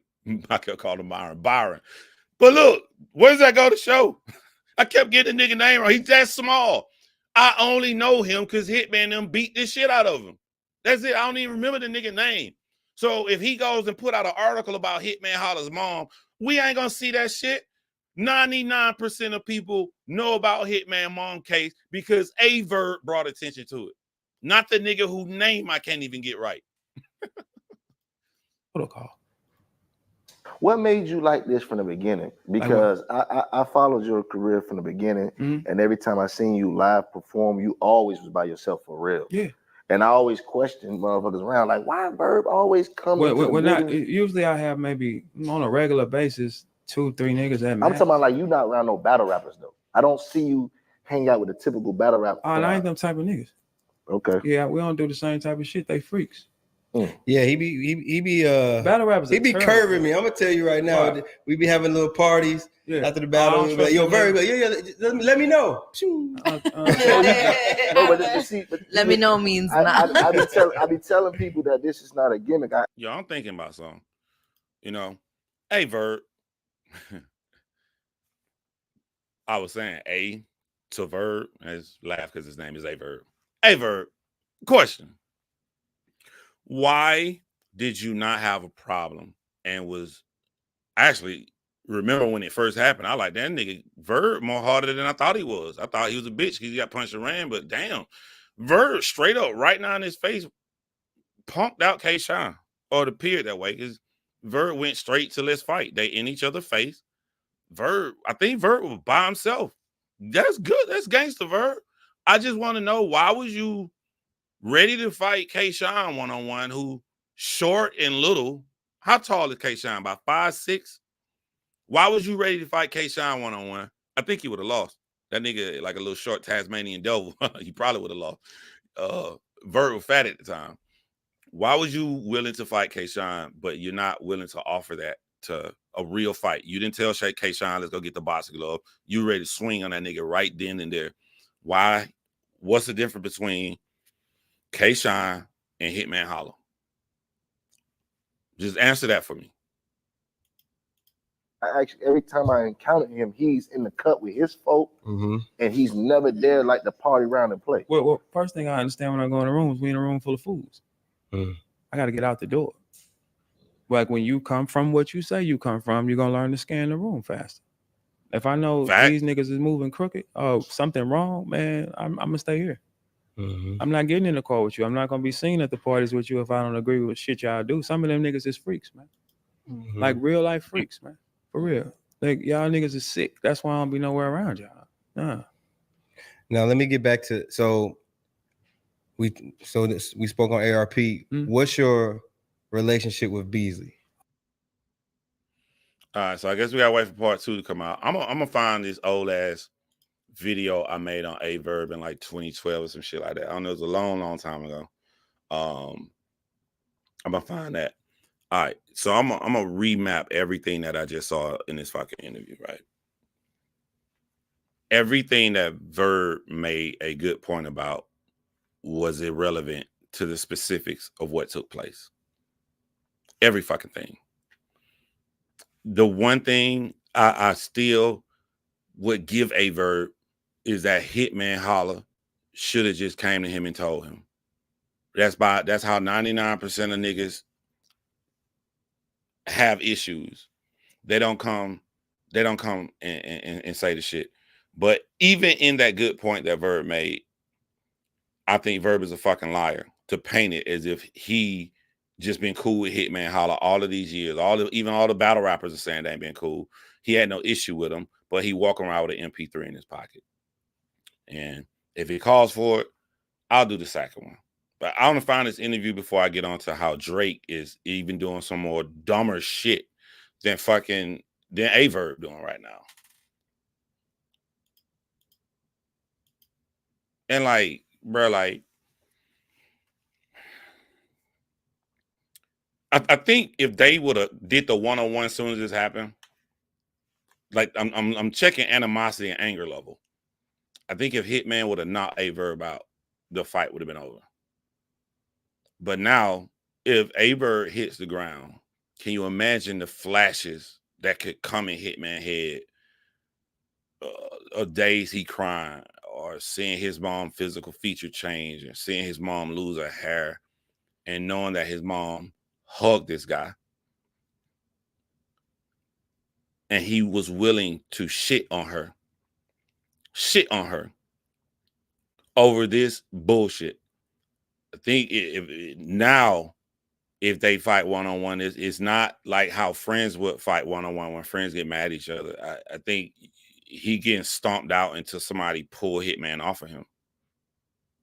It's a total different thing, because none of that old friendship shit matters when you're willing to destroy my life and put my family into it. All that shit is dead. So if anybody has pushed this to drastic levels, it's Verb. It's Verb. And y'all as a culture need to call this shit out. Because if you don't call this shit out, then Verb is right. Verb is correct. Ain't no motherfucking rules, and y'all don't give a fuck about nothing. I can sit in your face and tell you I'm a bitch ass snitch. I'm a bitch ass snitch. All right, let me see if I can find this. Probably gonna be better to go. Probably gonna manage videos. It's probably gonna be better to go to oldest, filter oldest to newest.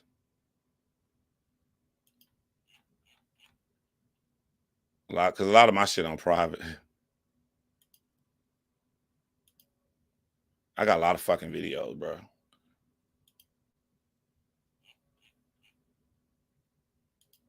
I hate that they don't let you just go to the last page. Oh, what? Can I just type a name in? Can I just type?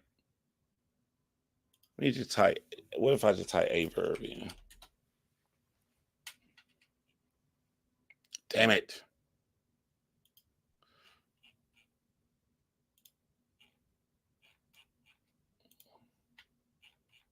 I think it was called Man to Man with Verb.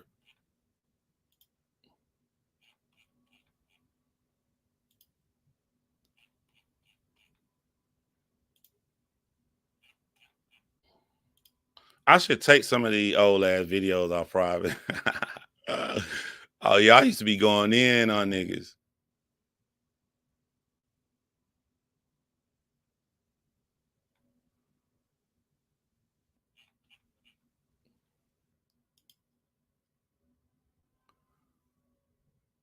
Mouth Hoffa versus Dose. Boy, I've been goddamn Clips versus Arsenal. Boy, I've been doing reviews for a long ass time, man.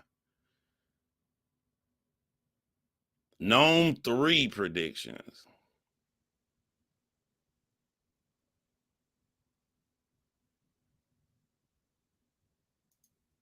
I think that's it, but just in case they like.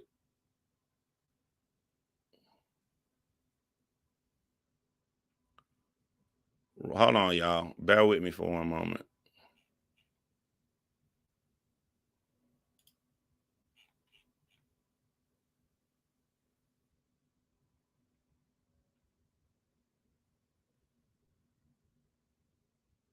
I did reviews with Lord Tarzi. Shout out to Lord Tarzi. Oh, man. I keep all my relationships. We still cool to this day. Talked to her about a week ago.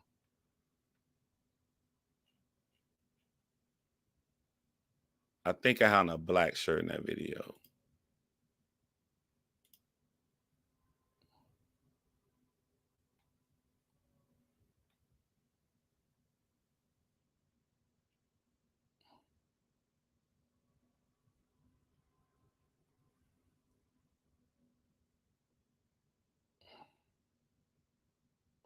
Queens Flip versus Chris Unbiased. Ha ha ha.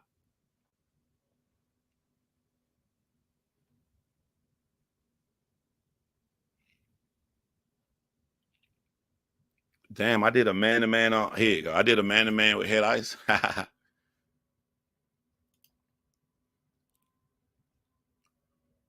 right, I found the video. Although the screen fucking black. Let me take it off private.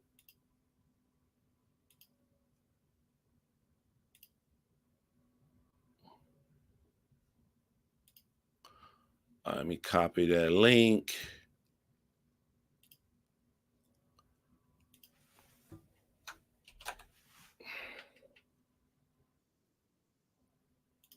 All right.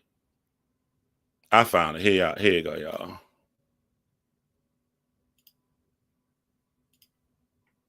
When was this shit made? I had about 7,000 views on this. May 2015. So it was 9 years ago. 9 years ago. And this nigga still do the same shit. The lottery winner is Verb. A Verb won the lottery. Who should have man-to-man? Before we begin, let me tell y'all something about man-to-man. To throw out any claim you niggas have. I don't remember shit about this video, so I'm watching this bitch just like y'all. This shit 9 years ago. I don't remember nothing I'm about to say, so let's see what happened. My most popular views on this channel come from man-to-man videos. If I cared about blowing up this channel, it would be good of me to always create man-to-mans. I should do a man-to-man once a month. I haven't done a fucking man-to-man in over a year because no matter how much people threw at me, I only make these videos when I feel compelled to make these videos. That's the only reason I do it. That's why you like it. That's why they come across authentic, because they actually are authentic. So I'm sitting here and I have never thought to do this, and I have Charlie Clips, I have A Verb, and I have fuck that nigga name. Billy, whatever the fuck that nigga name, who Disaster beat up. And I'm gonna get back to him. Possibly, it just depends on how I feel at that moment when I hit the record button. For right now, A Verb 1, I can't do it on Charlie Clips because the message would get lost in translation as the fans will see several videos in recent about Charlie Clips, and my message could get lost in translation, saying that John just knows to get views and he talks about Charlie Clips. So for you guys, I can't do it. Can't do A Verb, however. So listening to his radio rebuttals to Angry Fan and listening to this nigga talk to Loaded Lux and listen to this in relationship to his performances, also in relationship to his excellent technique to beat lost niggas in debates, whether he's critiquing Behind the Red Wall for, I think his name Jackson, whatever he does the videos on, or the War Report, which I just listened to. So, A Verb, you have a problem now. I'm not one of your little niggas that you control the situation. And you set the parameters for, and once you set the parameters for, you trick these young niggas into following. I'm not that nigga. Let me give y'all an example. Verb will do some shit like this. He talking. He talking. Let me say this. Let me ask you this. Verb asks young niggas questions as if he makes the young nigga feel like they are making the decisions, when Verb is really trapping them niggas into what his idea of reality is. Nigga be like, hey, let me ask you this, Briz. Let me ask you this right here, though. Would you rather fuck a little boy or would you rather fuck a man? And when niggas don't catch the shit that Verb is trapping them into, the niggas be like, Briz be like, oh no, I'd rather fuck a man. Because fucking a little boy is bad. But why'd you rather fuck a man? You know what I'm saying? These bitches around here, why'd you rather fuck a man? Verb trap these young niggas. It sounds crazy, but that's how I hear the shit when I listen to the radio shows and I listen to him clown niggas and then the fans back Verb. And it's crazy to me. And I never said anything on it. I never spoke on it because I'm like, hey, whatever, you know, nigga get away with shit. But this nigga is doing fallacy on top of fallacy on top of fallacy on top of fallacy. And then, yeah, I gotta say something. Verb, you suck. You suck. None of your shit has been good lately. I don't give a fuck. This is the theme of my video. You suck recently. You move around that point when people bring it up to you by bringing up false things to debate. You trick people. You're not going to do that shit to me, and I'm going to enlighten the fans. I just heard you on the War Report. Oh, War Report. You guys took an L on this shit here. We get to that. I heard you on the War Report talking shit about Angry Fan, talking shit about his character. And my thing is this. When you judge somebody's character, it has nothing to do with their points. Give me a racist KKK member. We know when he walks in a room, he hates niggas and black people. I already know that shit. When he opens his mouth and talk, I am going to destroy every single point he makes. I'm not just going to say nigga racist. Analogy? I'm not just going to say, Angry fans are always angry. That nigga ain't never got shit good to say. He's not a real fan. What Verb does to you niggas, Verb has now confused you and got you thinking, hold on, wait, Angry fan rarely ain't. I don't know no positive Angry fan ever said, which he does in every video. Every time he says somebody sucked, they going against somebody. He says, that motherfucker was hot. The motherfucker was fire. Go back and watch Angry Fan review of Known 5. The most recent video ever made, and he did it. But he's tricking you guys. He's tricking you guys. And he's masking the situation that he sucks, which is my point of the video. I'm going to come back to this point over and over again. Verb has been sucking recently. Verb has nobody to blame but himself for sucking recently. Did he? Not only does he, no, I'm going to come back to that. So you're tricked.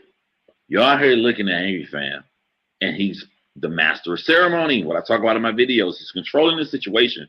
Verb is controlling the situation so much that the War Report is supposed to be a respected radio show. You ask the hard questions. It must have been hard for Michael Hughes to tell Norbs and to tell Jazz the Rapper, I'm looking at tweets, I'm looking at Twitter, and the fans are saying that Jazz is sort of passing the torch. You know, they're saying that she lost clearly the first 2 rounds. That sucks. I've been in those situations where you just want to be cool with everybody, but you have to ask the tough questions. And when Verb gets on the War Report, how this shit 9 years old and the same shit I'm saying in this video is applying right now, even to what Verb does and to how people are interviewing Verb. In 9 years, y'all still doing the same shit and allowing this man to do the same shit. Ain't nothing changed. What the fuck happened? Come let me interview you, Verb. Come do that. The War Report said, hey, yo, Verb, my nigga, Verb, some fans online, you know what I'm saying? The fans are saying, you know what I'm saying? We kind of kissing your ass, bro. You are kissing his ass. Verb is on your show because he got 3-0 by fucking K-Shine. K-Shine that I just did a fucking video on saying, what the fuck is wrong with K-Shine? Nigga performance going crazy. How I felt like he lost his battle with Wavy. I'm never biased. Never. I call it how I see it. Verb got 3-0. You will, because the War Report is part of URL. And URL is going to post a video. And when they post a video, they're going to put out the fucking well, you can vote. Verb lost, clearly. Let me tell y'all what Verb do. Verb tricks you guys into thinking that one of the most complex things to write is, since how I'm rhyming, is the showtimes. Verb has been tricking you guys for so long with these showtimes. You got to realize if somebody does something a lot, it becomes easier for them. I met a battle rapper who told me I write a certain way on a certain beat, and you can tell in certain parts where I write this way. I'm like, what are you talking about? And they explained it to me. And when they explained it to me, I went back and listened to all their other battles. I'm like, holy shit. I see the pattern.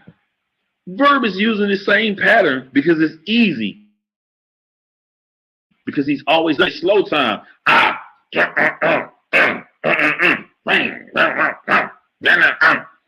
All he has to do now is fill these sounds in with words, but ladies and gentlemen, it's fucking easy. You want to know how I know that? You know it's easy?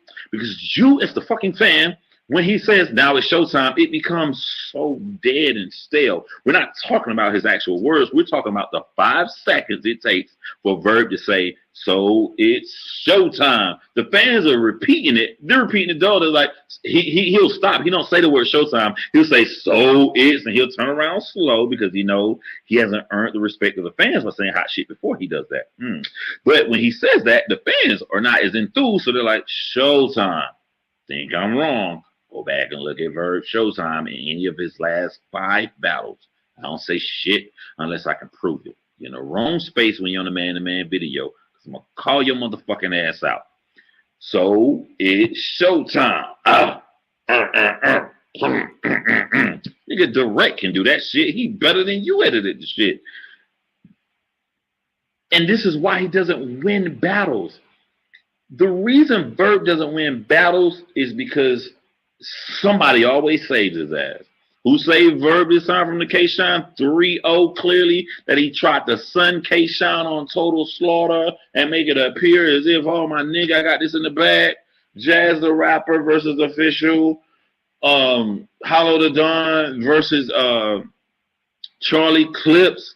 And Tay-Rock versus Sue Surf saved Verb. All Verb has to do from this, since he's like the 4th most important thing to talk about after Known 5. All Verb has to do is survive the minor onslaught from the fans. How does Verb survive this onslaught? Verb survives this onslaught by simply dissing the fans. Listen to the War Report. Verb did the same thing he does in the War Report as he did the first thing I said in this video. Hey, listen. Let me ask you though. You know what I'm saying? The way that Verb does this is the same way he got the fans. He made a parameter on what it takes to beat the fan. And since Verb is in the interview making the parameters, I thought the people fucking giving the interview make parameters. You know what I'm saying? Step the fuck up, War Report. Guys are here. You're on top. When you get to that level, you can ask motherfuckers these hard questions. You ask them shit. They don't have to control your show. You control them. Nigga, your shit sucked. Why did your shit suck? You can do shit like that. You don't need Norbs on the show to do this. The name TWR is up there. Be like, my nigga, I rocks with you. I rocks with all y'all. It sucks asking the hard shit. But you know, I have to do the same thing for multiple genres of hip hop, from fighting to boxing to battle rap. You know I have to do it, so I'm not talking that shit. You got to ask the hard questions. You got to do that shit. Hold this nigga accountable, because if you don't, he going to run over your ass with it, doing the same gimmicks he does on every fucking show, going all the way back to Battle Rap Arena. So this nigga set parameters on fans. My nigga, let me tell y'all something about fans. There is no Verb without the motherfuckers he's dissing that's outside his little bubble. You know, Verb's bubble is small as a battle rap fan because so many motherfuckers said he sucked. So whatever he considers outside of that is saying he sucked. He's only talking about the little bit inside of that bubble that agrees with his parameters. Shit is small.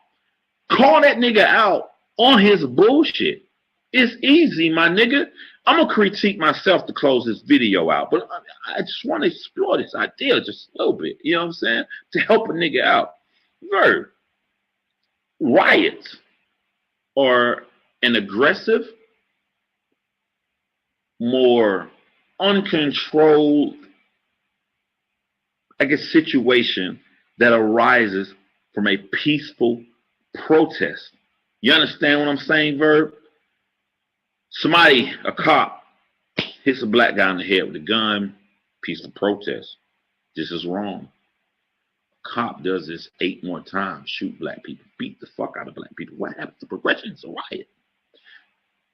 You do fuck shit, Verb. The smart, intelligent ones older, more mature than you, they catch this shit out before you use any fallacy of trying to say that nobody can critique you unless they get women or bitches. You're gonna run into a brick wall on that too, son. Research is a friend. That's the beginning. What's going on now When you got everybody, don't matter what age, niggas who fuck with battle rap, real fans, not that you put in your little bubble of what makes the definition of a fan, it's gonna get out of hand. Once they catch on, they gonna run with it, my nigga. You can't control them running with it on a radio show. You can't go on a war report and be like, yo, I think these are not real fucking fans. A real fan would know how many battles I had in 4 months. A real fan, no, nigga. A real fan would take money or their credit card and use it to purchase a ticket to an event that you're in. That is a fucking fan. They don't have to know how many battles you had. This is dumb shit that you use to control young, ignorant niggas. And you're fucking up. I don't even have to make this video. Once the majority of motherfuckers in battle rap have reached the conclusion that they're not fucking with you, they're not fucking with you. And you have to look in the mirror and be like, what happened? Oh, they don't like me in New York. They always boo me. If that was the case, if your claim, you have to back your claim with evidence. If your claim is true, they have to boo you consistently every time. You got booed with Charlie Clips. You sucked. You got booed with T-Rex.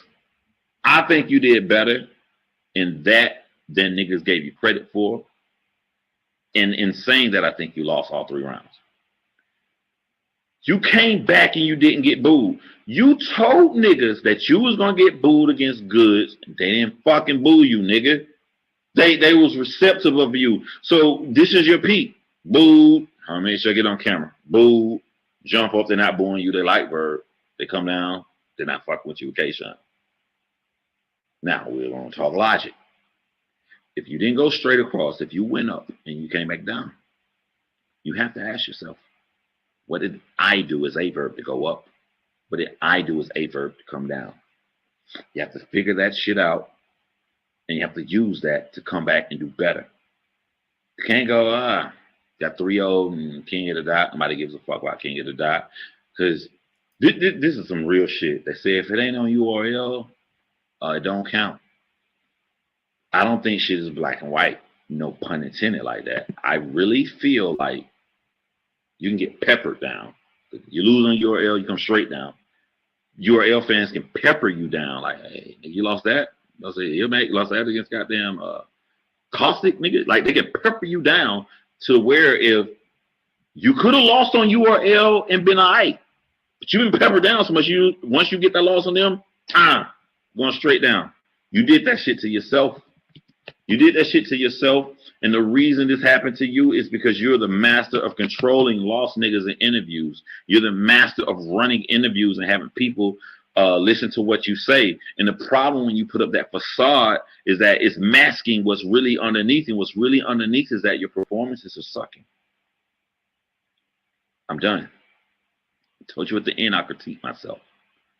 I got critiques from battle raps on my man-to-man series that is not really a man-to-man. A man-to-man doesn't require you to make a video and talk to somebody else who can't respond or have to respond later after recording their video. So, Verb, I offer a real man-to-man. I would debate you anywhere. Anywhere you want. Y'all gonna do that. Let me ask you a question, y'all. Fuck out of here with that bullshit. I'll battle you, I'll debate you on the war report, whatever parameters you're on, if you think anything I've said in this video. Because the only way you're going to come out of this hole is to write clever shit. When you write clever shit, you have a history of the fans showing we forgive what Verb did in the past and we fuck with Verb. So when do you look in the mirror and when do you finally blame yourself? Yo, y'all think I should do man-to-mans again? y'all think I should go back to doing man-to-mans? That was interesting watching that I made that 9 years ago, and he never changed though. So what has changed with Verb? His style of rap, the way he rap in the battles, that's changed a little bit. Like it's more, looked like he was good for his third rounds, and he has taken the third round approach to the entire battle now. So to me, just personally to me, I like the way Verb is battling now, even because Some of the shit doing the same. Like even if when he lost, he did good. I think Mickey Fax beat him, but I think Verb did good with Mickey Fax beating him. I think I think to me personally, he barely beat A-Ward, but I am a minority. The majority of people say A-Ward won, but all those people who saying A-Ward won, Verb did good in it. But the actions outside of the ring, outside of the battle, Verb has not grown in 9 years. He's still doing the same bullshit, changing the parameters, changing the topic, and the people in the interview I don't know why y'all are mesmerized. Or it could just be a simple thing of Verb knowing who to go to for an interview or who to talk to, because he's not gonna get away with that shit to somebody who can see right through that bullshit. It could be that. But the two things out of all the shit that happened with him and Hitman, the two things that stand out that like it should be unacceptable to the entire culture, bringing Hitman Mama into it, and then contacting Hitman employers. Like, I'm not even looking at Verb when I say this. I'm looking directly at the battle rap culture, the battle rap fans. Y'all gonna prove Verb right when Verb says, like, niggas don't care about shit? Or are we gonna show that there are things that we do care about? Out of all the fuck shit this nigga has ever done, I could never fuck with him just for those two things alone right there. I could never rock with no nigga like that. You know, I could never want to do business with no nigga like that. If you could do that to a nigga you was close to, what the fuck you gonna do to other niggas you have no history with, except for you guys are coming to work together and do business? And also too, like, what is it called? Bite the nose to spite the face. 2 weeks ago, before this happened, if Verb would have got an email from Wildin' Out, he would have went on the show. He would have been on the show as a cast member. I say that and preface that with 2 weeks ago now, because of course he has to say, nigga, I wouldn't do no fuck shit like that. Nigga, I ain't been no motherfucking TV with them silly ass motherfuckers. Of course he got to talk now, because to hurt Hitman, he actually cut himself off from business. To put out a tweet like that, who would want to work with Verb? And when you get mad, it makes you forget details. Because when you say the word Wildin' Out, you think about one word or maybe two. You either think about Wildin' Out or you think about Nick Cannon. You're not thinking about all the silent partners who may have a hand in that show, who may have a hand in BET, who may have a hand here, hand there. It's a small world. And all them motherfuckers saw your tweet, and they're going to put that to the name Verb.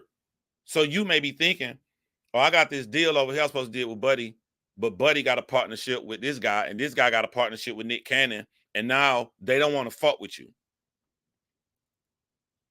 Nah, we good. This nigga, I thought him and Hitman were cool.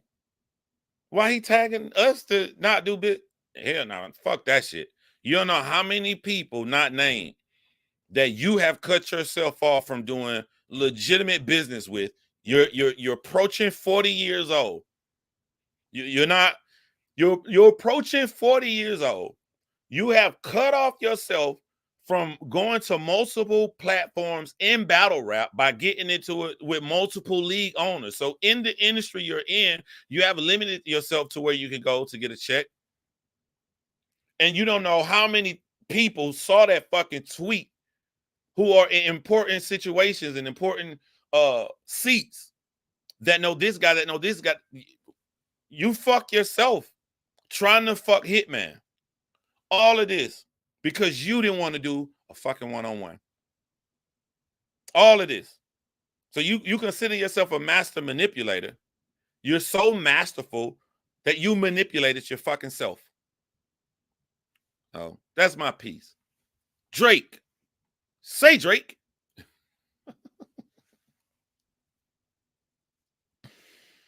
All right, so first of all, I think, it's been a weekend now, so I think y'all all know if it's been a whole weekend, that. Hold on, we got my channel. Say Drake. This fucking guy. Yo, hey, Verb, you got a lot in common with Drake, to be honest with you, bro.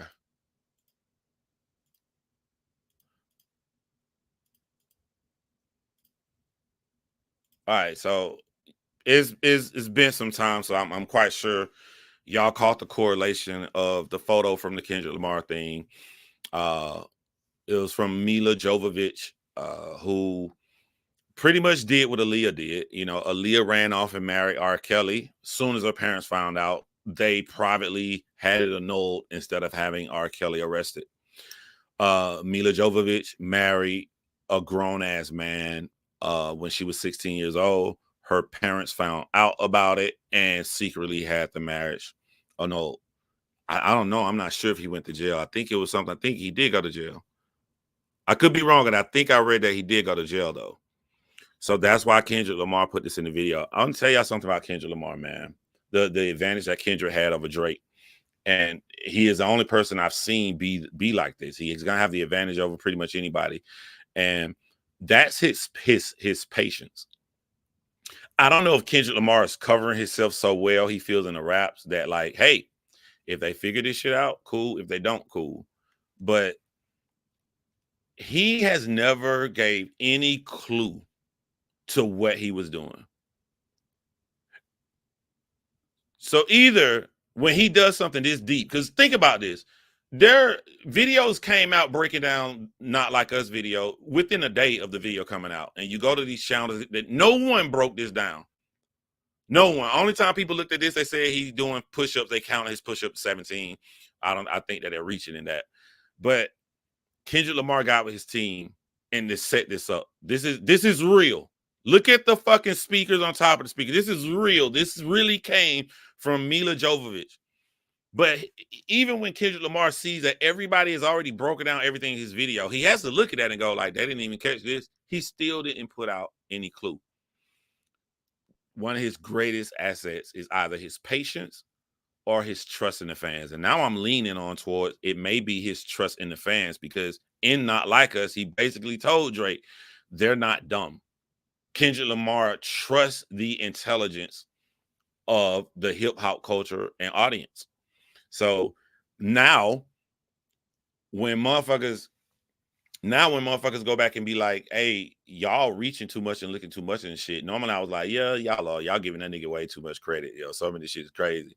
But now I believe it's important to go back and look at every different scene of that video. If this meant something like to this detail, now I want to know that girl on that tightrope came from somewhere. And there are some little theories out there that sound loose or kind of fitting, but no, there is something out there that is dealing with PDF files and a girl being on a rope, tightroping or something like that. That scene now means something. Like every scene in there, there's nothing like, I don't know why Kendrick Lamar is in the room with those people set up like sort of a class. Now I want to know. I don't want to know a loose theory. That scene means something because that dude is that deep. But this video is about Tupac. And like I said, Verb bites his nose to spite his face. Drake does the exact same thing. In one hand, he wants us to think that he is not affected by what took place to him this summer. This was a cruise summer. My kids getting ready to go back to school this week. This man literally got destroyed. Drake was getting destroyed when kids were in school, and the effects are still coming when kids are going back to school. That means you literally got destroyed an entire summer. You want us to think that you don't care about being destroyed for an entire summer, but Drake is born in the 1980s with me. And it gotta be because he's not a part of the culture in his upbringing to not understand you are so focused on Kendrick Lamar, you are doing dangerous shit to troll with this Tupac shit. I want y'all to really think about that. Like, We need to remove Kendrick Lamar. Move Kendrick Lamar on the fucking side. A man was murdered. A man suffered so much his entire fucking pinky was blown off.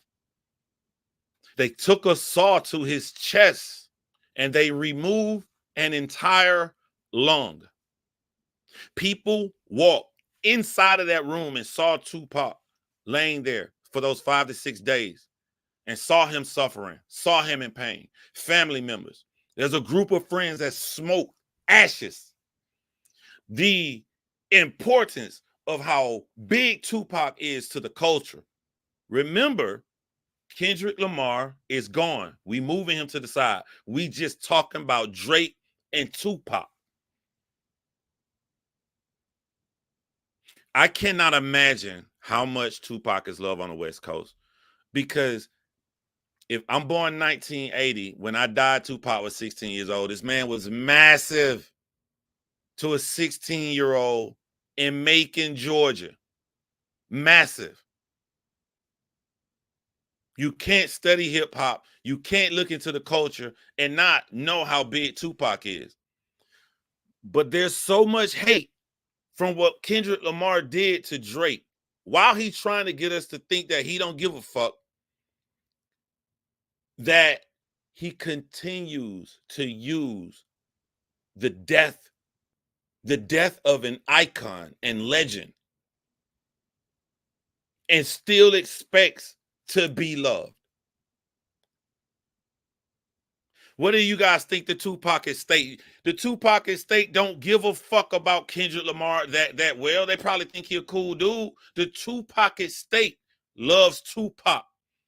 So while Drake is so stuck on Kendrick Lamar to post a picture or post it up with Tupac's shirt on, what do you think the estate is thinking with Drake using their deceased loved one because he mad at another nigga? What do you think the estate thinks when he goes and buys a replica car, the car that this man had his chest blown open in? What do you think the estate feels from that? And it bleeds down from the estate and it goes to the West Coast and their love. The West Coast love Kendrick Lamar, but Drake don't understand. When Drake does this fucking trolling Tupac shit, they not just mad about some Kendrick Lamar beef. You're using a dead icon. You're playing with some dangerous fucking shit.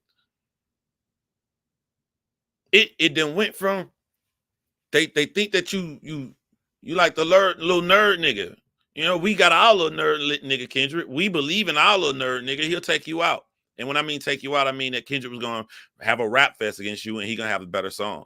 But like now, you can't say that it's just Kendrick Lamar that's making it Toronto versus the West Coast. When instead of you trolling Kendrick Lamar, you're using back to back Tupac references. AI, Tupac ring, a replica of Tupac, a shirt, a car. Not just any car, the car he fucking died in. I don't understand how your Toronto gangster niggas, cool, because y'all from Toronto, my nigga. Your nerdy little Toronto friends, cool. Y'all don't know shit. But your American friends, like, I can't understand how you can meet 50 Cent and he don't talk to you and like he don't even like Kendrick. I get it, but you're gonna have to chill with this Tupac shit. I don't get how 21 Savage, who supports you. I don't get how what's the nigga name who can't rap? I don't understand why y'all give him all this credit. Lil Yachty. I don't understand how these niggas can be around you.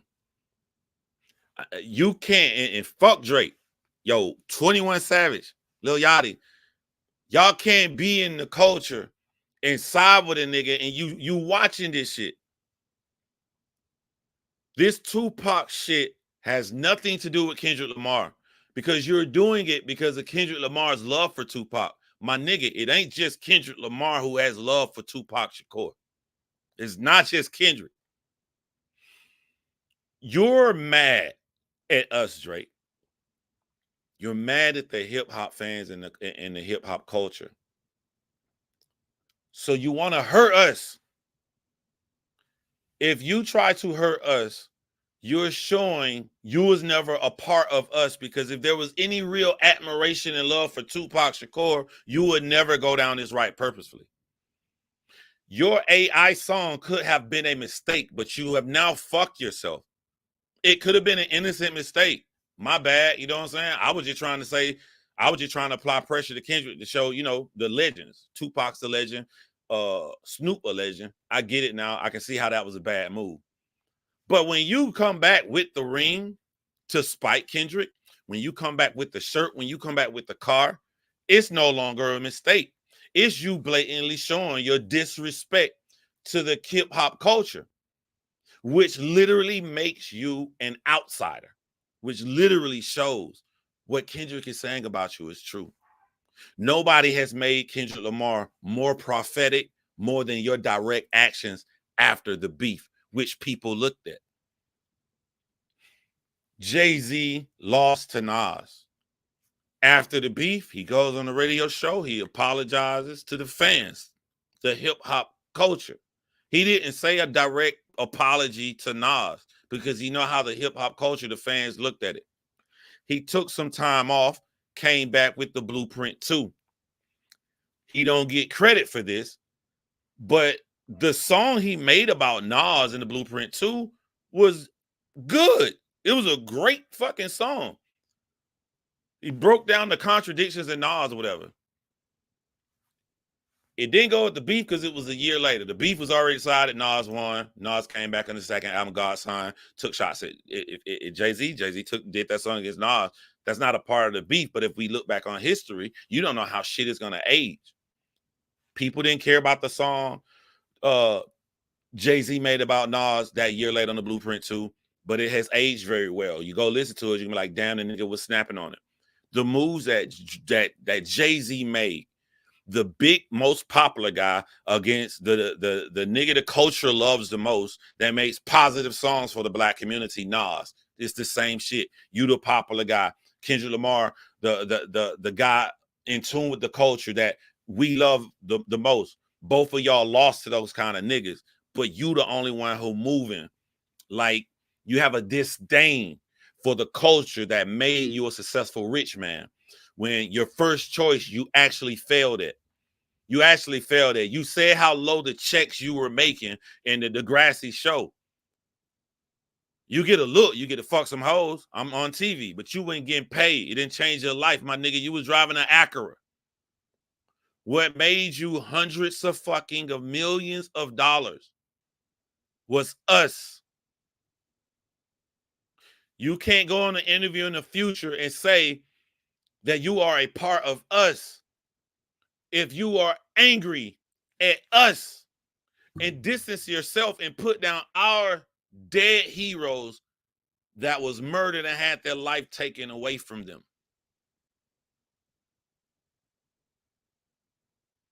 Just like Verb, the biggest nigga that's hurting Drake is actually Drake. When did 50 not like K-Dot? I have no idea. It must be something behind the scene or just his love for Drake. But Kendrick still wins in that category. Hey, your man 50 may not like me, but 50 Boss does. 50 Boss went on stage and said, I hate dead people. You get that nigga, I get the Boss. Kendrick still wins. He wins in every fucking category. And like, the nigga is so upset that Kendrick beat him that he pissed at the culture, but wants to be a part of the culture. Tupac ain't never did nothing to fucking Drake. You're buying the car, a replica of the car he was murdered in. You care so little about us. You bought the replica car Tupac was murdered in for an Instagram story that lasts for 24 hours. What else are you going to do with the replica? Now, you can't save it in your collection like the ring real. You bought the replica of a car he was murdered in for a 24-hour Instagram story. That's nasty fucking work of how little you give a fuck about us. These are the actions that lead shit to gunplay. These are the actions that lead to the crazy motherfucker coming up and you don't know who the fuck did it. But you want us to believe that you don't give a fuck.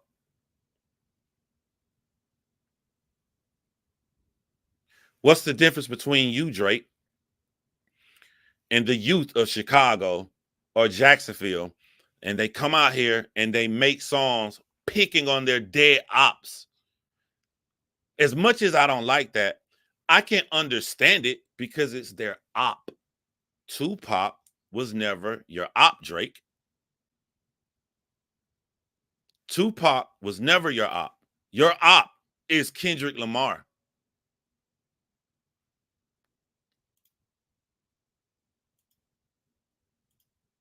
I don't even think about Kendrick when I see Drake do shit like this. When I see Drake post shit like this, all I see is this nigga don't like us. Not even they not like us. He don't like us. He don't like the culture. How can you not like something you're a part of? So for all you Drake fans out there that's sticking up for him, saying he a part of the culture, he dissing the culture. He can't diss his own shit. He's dissing us because he knows he's not a part of us. Somebody did a video the other day. If I remember the title, because I watched so many YouTube videos, that shit maybe like 100 videos back. But somebody actually did a video. If I remember the title, I'll show it. But they went through and they actually showed Drake's initial crew. Now I want to find video. I want y'all to see this shit. Now I want to find it. I want y'all to see his initial crew.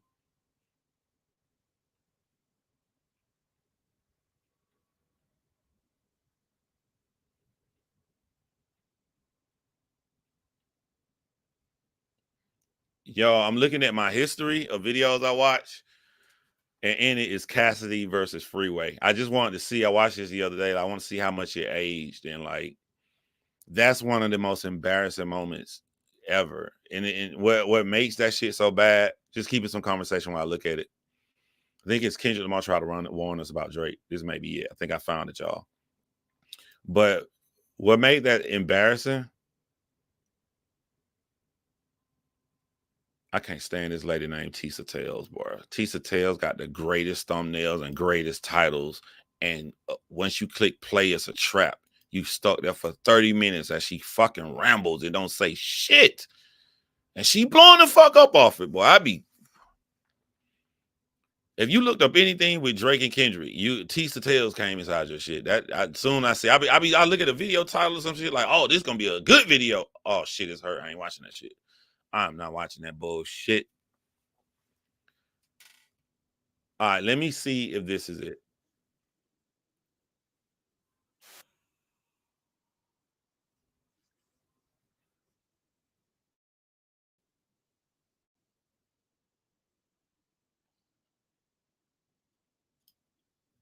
One of the only rappers to really bang a set before he later realized that the relationship was strictly business. Declared a civilian and colonizer, the perception that Drake was a way softer guy than his rival K-Dot made sense. After all, one grew up in Compton while the other spent their early years in the suburbs of Toronto. But if you dig a little deeper, it turns out that Drake, who's been telling the world that he'll make someone around him catch a body like that since 2011, might actually be deeper intertwined with Toronto's underworld.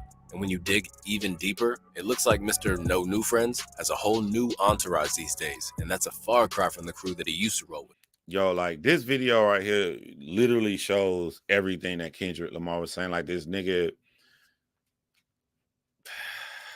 hold on. Nobody that I've ever considered a true friend has switched up.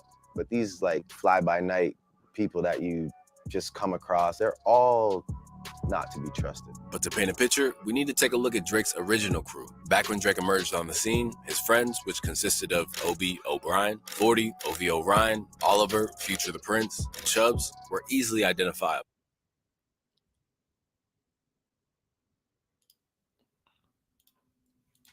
Let's be honest, bro. Come on, let's be honest, bro. Y'all need me to critique myself. My son, my 12-year-old son, when that nigga get 18, 20, and really it just depends on the person. Because my 10-year-old son, nigga crazy. Like my family call him the black one because they biracial. He the black one. My 12-year-old, he not into rap. He not into the culture. He not. This is my son. He just not. Only when he talk to me and I explain shit down, I break shit down with him. But like, I can't. How can you see this crew like this and you're not even in the United States and you grow up in an all-white Jewish community and say that this nigga is of our culture? It has nothing to do with him being biracial. It's the person. It's the person, because J. Cole is the exact same way, but he grew up in a different place. He moved different than Drake. Like, how can you see this crew? I'm signing my record label with Lil Wayne. These are my people. This is somebody of our culture. This is somebody of our culture. 40, OVO Ryan, Oliver, Future the Prince, and Chubbs were easily identifiable, and it wasn't for how imposing they were. But over time, most of them have moved past their status as extras in Drake's music videos. To start, the co-founder of Drake's record label, OVO Nico, was a first-generation Canadian whose parents moved from the Philippines, and now he co-owns the Scarborough Shooting Stars basketball team. Meanwhile, his longtime producer, OVO 40, also oversees the label, while Future the Prince, his touring DJ and executive producer of Jay, the Prince guy, he no longer works for Drake, so he's out of there.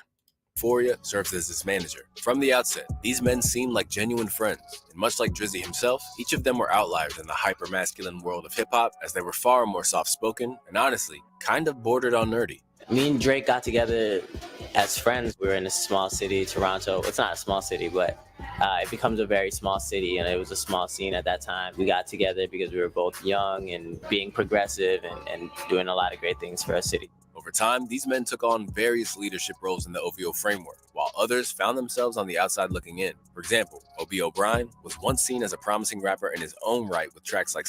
Now, when we think about the PDF file allegations that Kendrick Lamar put on, it's two things we think about.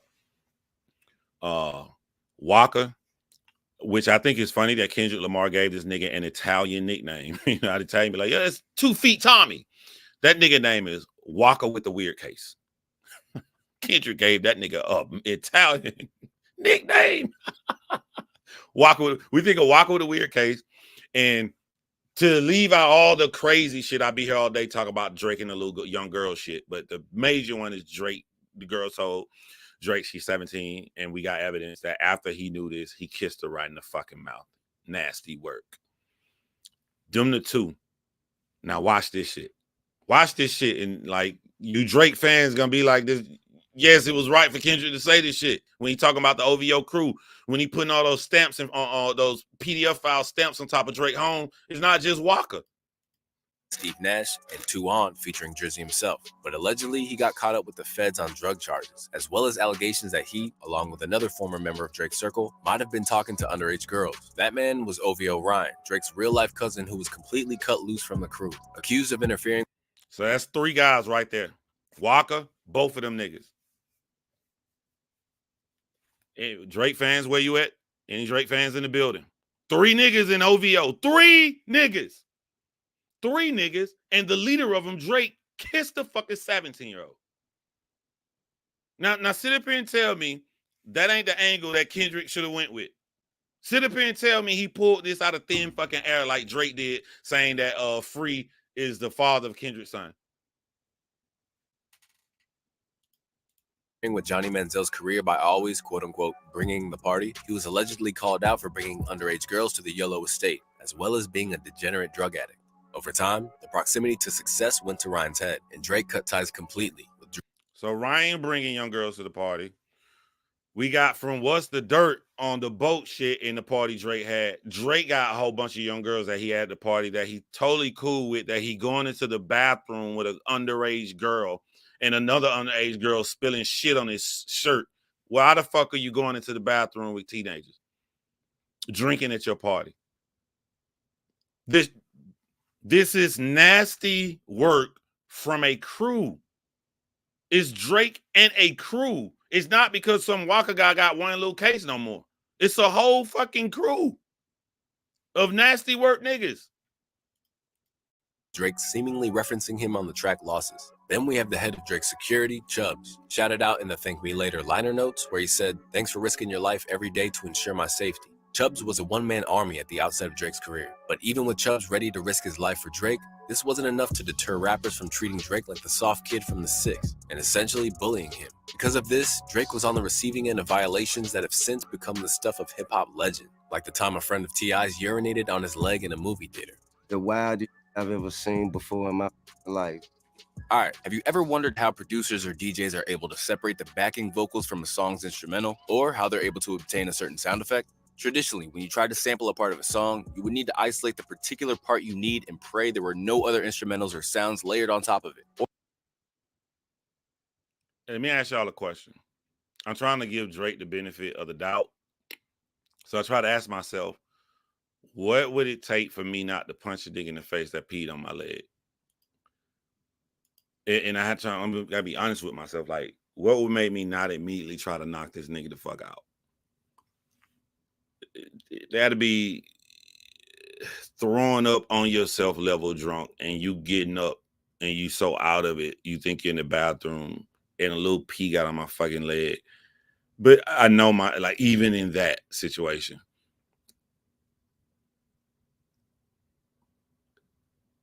you don't have to hold me back, bro. Because my initial instinct is just, you would have been, I would have punched you and laid you the fuck out.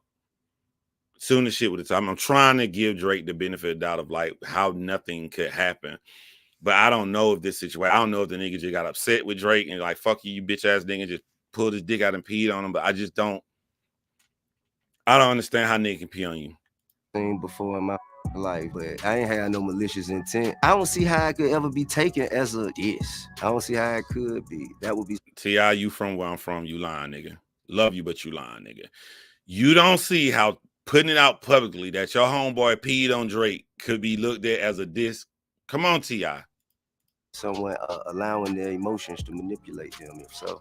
Elsewhere, he was slapped by Diddy, which resulted in J. Cole, of all people, leaping to his defense. And to make matters worse, he wasn't safe in his own city either. In 2009, he was robbed for $2,000 in cash, an Audemars Piguet watch, and a diamond chain Lil Wayne had gifted him. I knew it was a setup because I had on a sweater and a jacket, but when they banged on the car window with a gun and opened the door, the first thing he said was, "Yo, run that chain." They didn't rob her, and her purse was sitting right there. So I was like, okay, yep, you set the whole thing up. But for all right, so you don't have beef with The Weeknd when this happened. You're in Toronto. We American niggas, we can't get to Toronto like that with guns. So you said at the onset of this video that only fake niggas was the ones you bet in the industry, none of your real homies that you came up with. So who else could have set you up if it wasn't none of your real niggas that you came up with, Drake? This is in Toronto, bruh. You ain't got no beef with people. You ain't got no beef in Toronto at The Weeknd at this time. So who else could it have been to set you up like that if it not somebody you really close to? You giving niggas too much credit. And that's what I'm saying. All this shit is in Kendrick lyrics. Kendrick ain't done no interview or nothing. All of this is in Kendrick's song. And 616 in LA, when he tells Drake, be careful of the niggas that you're around. And he breaks down why this nigga with you and why that nigga with you. And if you were street smart, you would have saw it. Like, all his shit is coming from things that happened with Drake. And I think even a little girl shit in this video I want to talk about. Drake, the daughter shit. This was a turning point, and in the track From Florida with Love, he discussed how people had their pistols loaded, pointed at my truck, and you know that lesson stuck. From that day, I never touched the road without a plug. From this exact moment, this marked the beginning of Drake's transformation, and a crew to go with it. And soon, he was moving differently. With Chubbs in tow, Drake began adding a whole string of hard-edged characters to his entourage, including the infamous Baka Not Nice. Before the world knew him as the guy with the weird case, Baka was known as Drake's self-proclaimed goon. And on songs like No Longer... Just so we're clear, right? Just so we're clear. It is not a stretch to have his house with those icons on top of it if you got 4 niggas in the crew, 4 includes Drake, 4 niggas in the crew with funny shit with underage girls. 4, not 1, 4. Talk, Drake leaned into his tough image, showcasing these new, edgy additions to his entourage. And in interviews, Baca confirmed that if things were to get crazy, he's the man who sent in to defuse the situation. You gotta understand something. If you're gonna disrespect my boss, my brother, my friend, or anybody on my team, I'll give Drake credit. I don't see nothing. We're excluding the weird case. Like if the nigga didn't have a weird case, if you got just some tough guy that's saying, calling you his boss, ain't gonna handle shit. I think that I would understand why Drake would get a nigga like that around, especially if you getting robbed and shit. It's just the fact he got a weird case. But other than that, his decision to get Baca, if Baca had a clean slate, I understand it. I'm gonna feel offended. It would be weird if I didn't. Those are my brothers. Those are the men that I eat with. If he needs me, he will call me. And soon his services would be enlisted as Drake began to act like a different man than the sensitive, thoughtful antidote to gangster rap that he once seemed to be. For starters, in 2014, you had petty situations like stripper Johnny Blaze and Atlanta IG model Shia G being harassed for exposing their encounters. Now, I see everything, bro. I don't come out here and talk about it, but just for privacy of my home, looking on social media on my phone. I don't know if y'all noticed, but if you went to Instagram when the beef first started, Johnny Blaze was on Drake dick so hard. And I was laughing because like every post, Shade Room post some shit when Drake's on, or somebody say something like about Kendrick Lamar, she laughing at the comments. It's just, you know, because she got the check mark. So it's going, I can see her shit right at the top. She going for Drake so hard up until Kendrick Lamar drop. And I'm like, you had beef with the nigga. You had beef with Drake, Johnny. You know, you came out and dissed the shit out of Drake, went off on a nigga like that right there, and now you rhyme for this nigga hard. I just something I peeped quietly, you know, looking at my phone. I just thought that shit was funny. And then I saw this video the other day and seeing what they goons did to the girls. That's some weird shit. That's some weird. In the culture, like especially you talking about Compton, Chicago shit. Girls gonna have the same problem niggas got if they snitching or they trying to set somebody up. Once they try to set somebody up, they gonna try to kill you too. They don't give a fuck. But other than that, we don't in the cult. We don't send niggas. We don't send our top goon niggas that handle girls. Drake. We don't do that.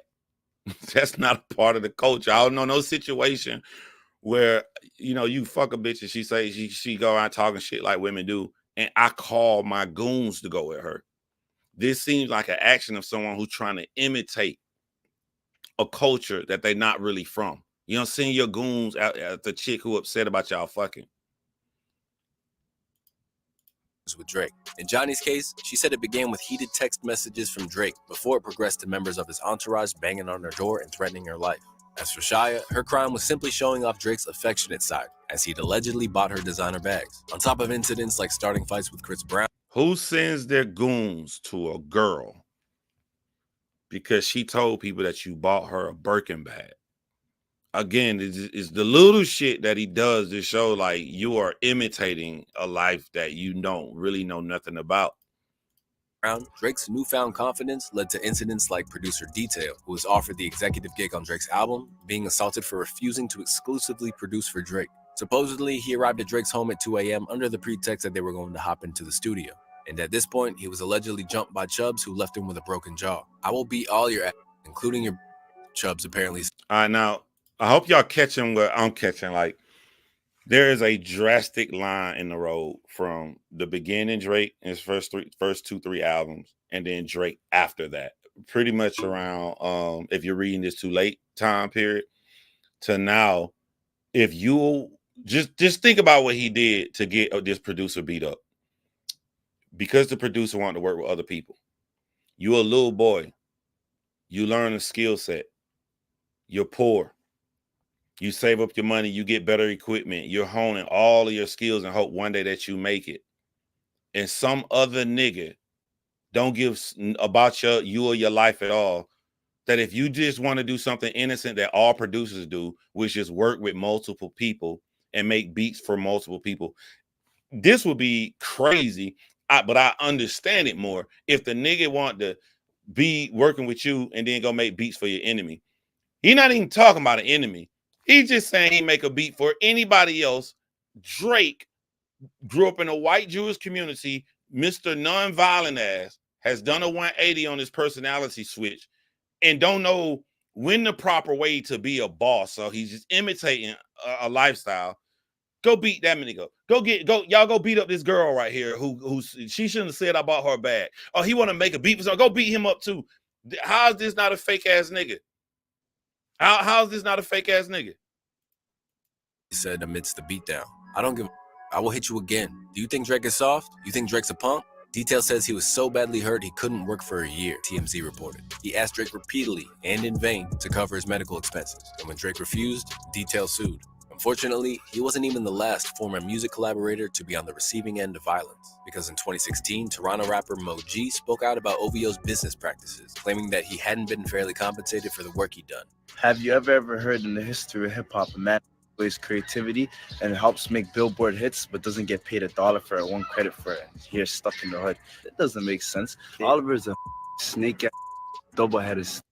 As somebody who goes right for big people, you're not getting shit for me until I get paid, you know. But there's a lot of niggas who worked in OVO who's behind the scenes writing, and Drake didn't pay none of these niggas.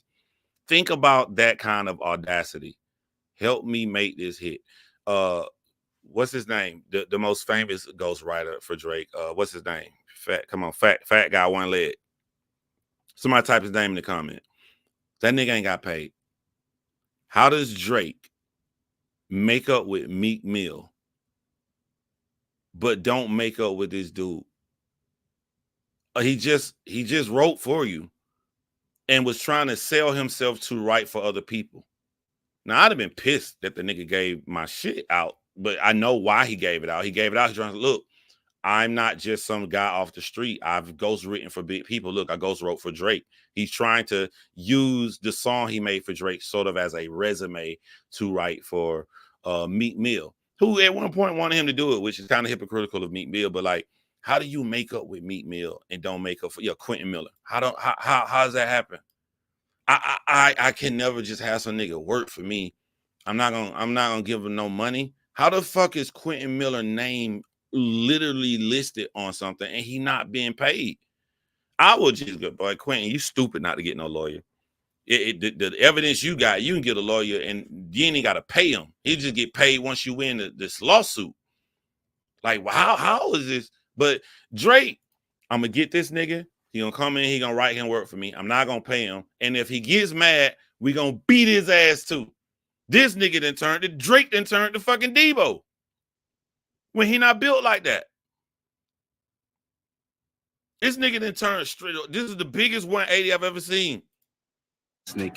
Previously shouted out on Summer 16 as Mo G with the dance moves, it became apparent that clout wasn't enough for Mo, and he wanted to be compensated. And after a series of posts, OVO eventually paid him to make the problem go away, and all social media references to Drake were deleted. However, Mo wasn't done there, and when he didn't feel like he got enough money, he took things a step further and sought to unveil unreleased music of Drake's that he had a hand in. Just to let the world know, I never got paid no 12 grand. For the record, I'm not signed to OVO. Check the history. I always delete all my posts, and I deleted it because I got bigger info coming to you right now. Just days afterwards, Mo posted to his Instagram to reveal. All right, I'm gonna be fair. Hold on. All right, I understand both sides. I'll be honest with y'all. I'm gonna keep it real. You know what I'm saying? Like, I understand his side. Drastic measure. You done went out to the public, lied and said you paid me. You didn't pay me nothing. So I need my money for my work. So I'm going to do another drastic measure. I understand that. I do. I also understand if I'm Drake, I got a rollout coming and you leak some of my big music. Hey, Baka, I need you got to go work tonight. I understand too, but it's still, if what he's saying is true, it's just fucked up. Like, why not pay the nigga? Think about it. Think about the amount of money this nigga asking for. Do you guys understand how small $12,000 is? The Birkin bag, I think they say to get a Birkin bag, you can't just go buy one. You got to show that history of payments with the company. So you got to at least spend $200,000. Then you're going to spend another $100,000 on the actual bag. He can do this for a bitch he fucked. But he can't give a nigga that wrote some shit for him 12 grand. He can randomly at every UFC event, every boxing event, bet $1 million fucking dollars. But you can't give a nigga 12 grand who did actual work. Instead of paying the 12 grand, I'm going to put myself in legal trouble and get my goons. We're going to go out here and fuck them up. This is somebody imitating a gangster lifestyle. A gangster lifestyle, you want to keep the easiest situations clean.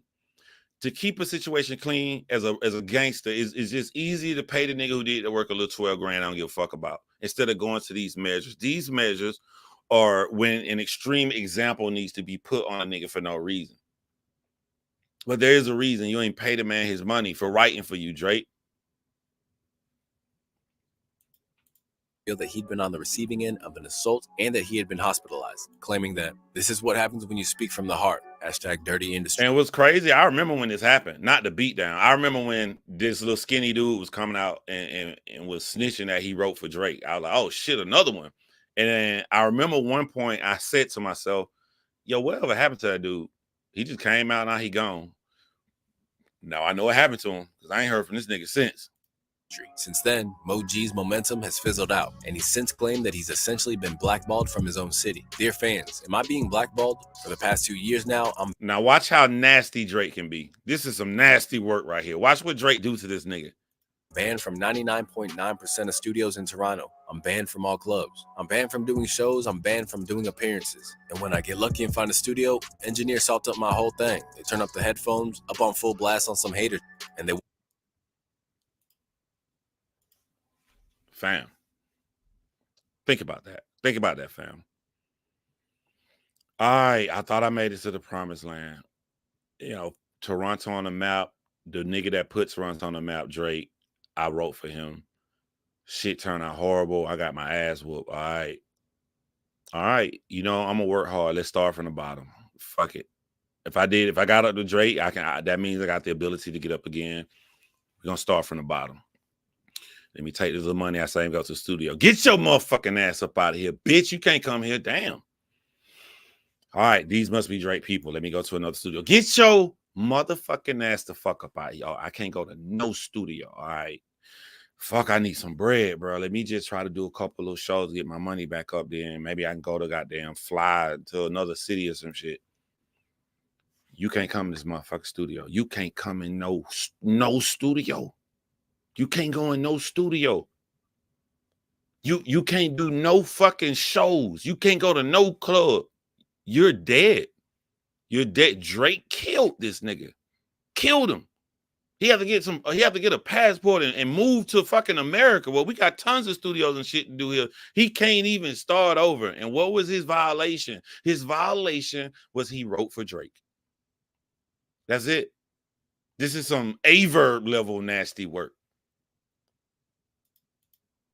Wonder why I stopped rapping for 2 years. There's no opportunity. It's simple. Suddenly administering beatdowns on the down low, Drake's crew have continued to move like this ever since. In 2017, rumors about an altercation between Dram and Drake started doing the rounds. Then, later in 2023, her loss, Drake seemed to gloat about what had happened, spitting, "Tried to bring the drama to me. He ain't know how we cha-cha slide." Refusing to let this go unchecked, Dram revealed his side of the story. And just like every incident we've talked about so far, it was Drake's goons that put in the work for him.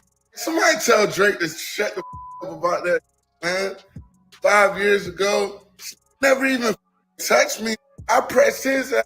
I ain't gonna hold you. His bodyguards went to town on the kid. But his bodyguards in, not his. He ain't touched me. He's a. All right, let's look at the infraction. Kendrick Lamar made a song called Hillbillies. I made a song called Xbox. I'm doing that cadence.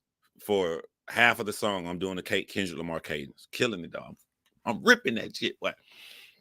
So I know where I got that cadence from. I got it from Kendrick. So in my song, I say hillbilly time. I'm letting the fans know, like, this. I know what I'm doing. I'm paying my homage to Kendrick. Drake takes this man cadence and makes his own song.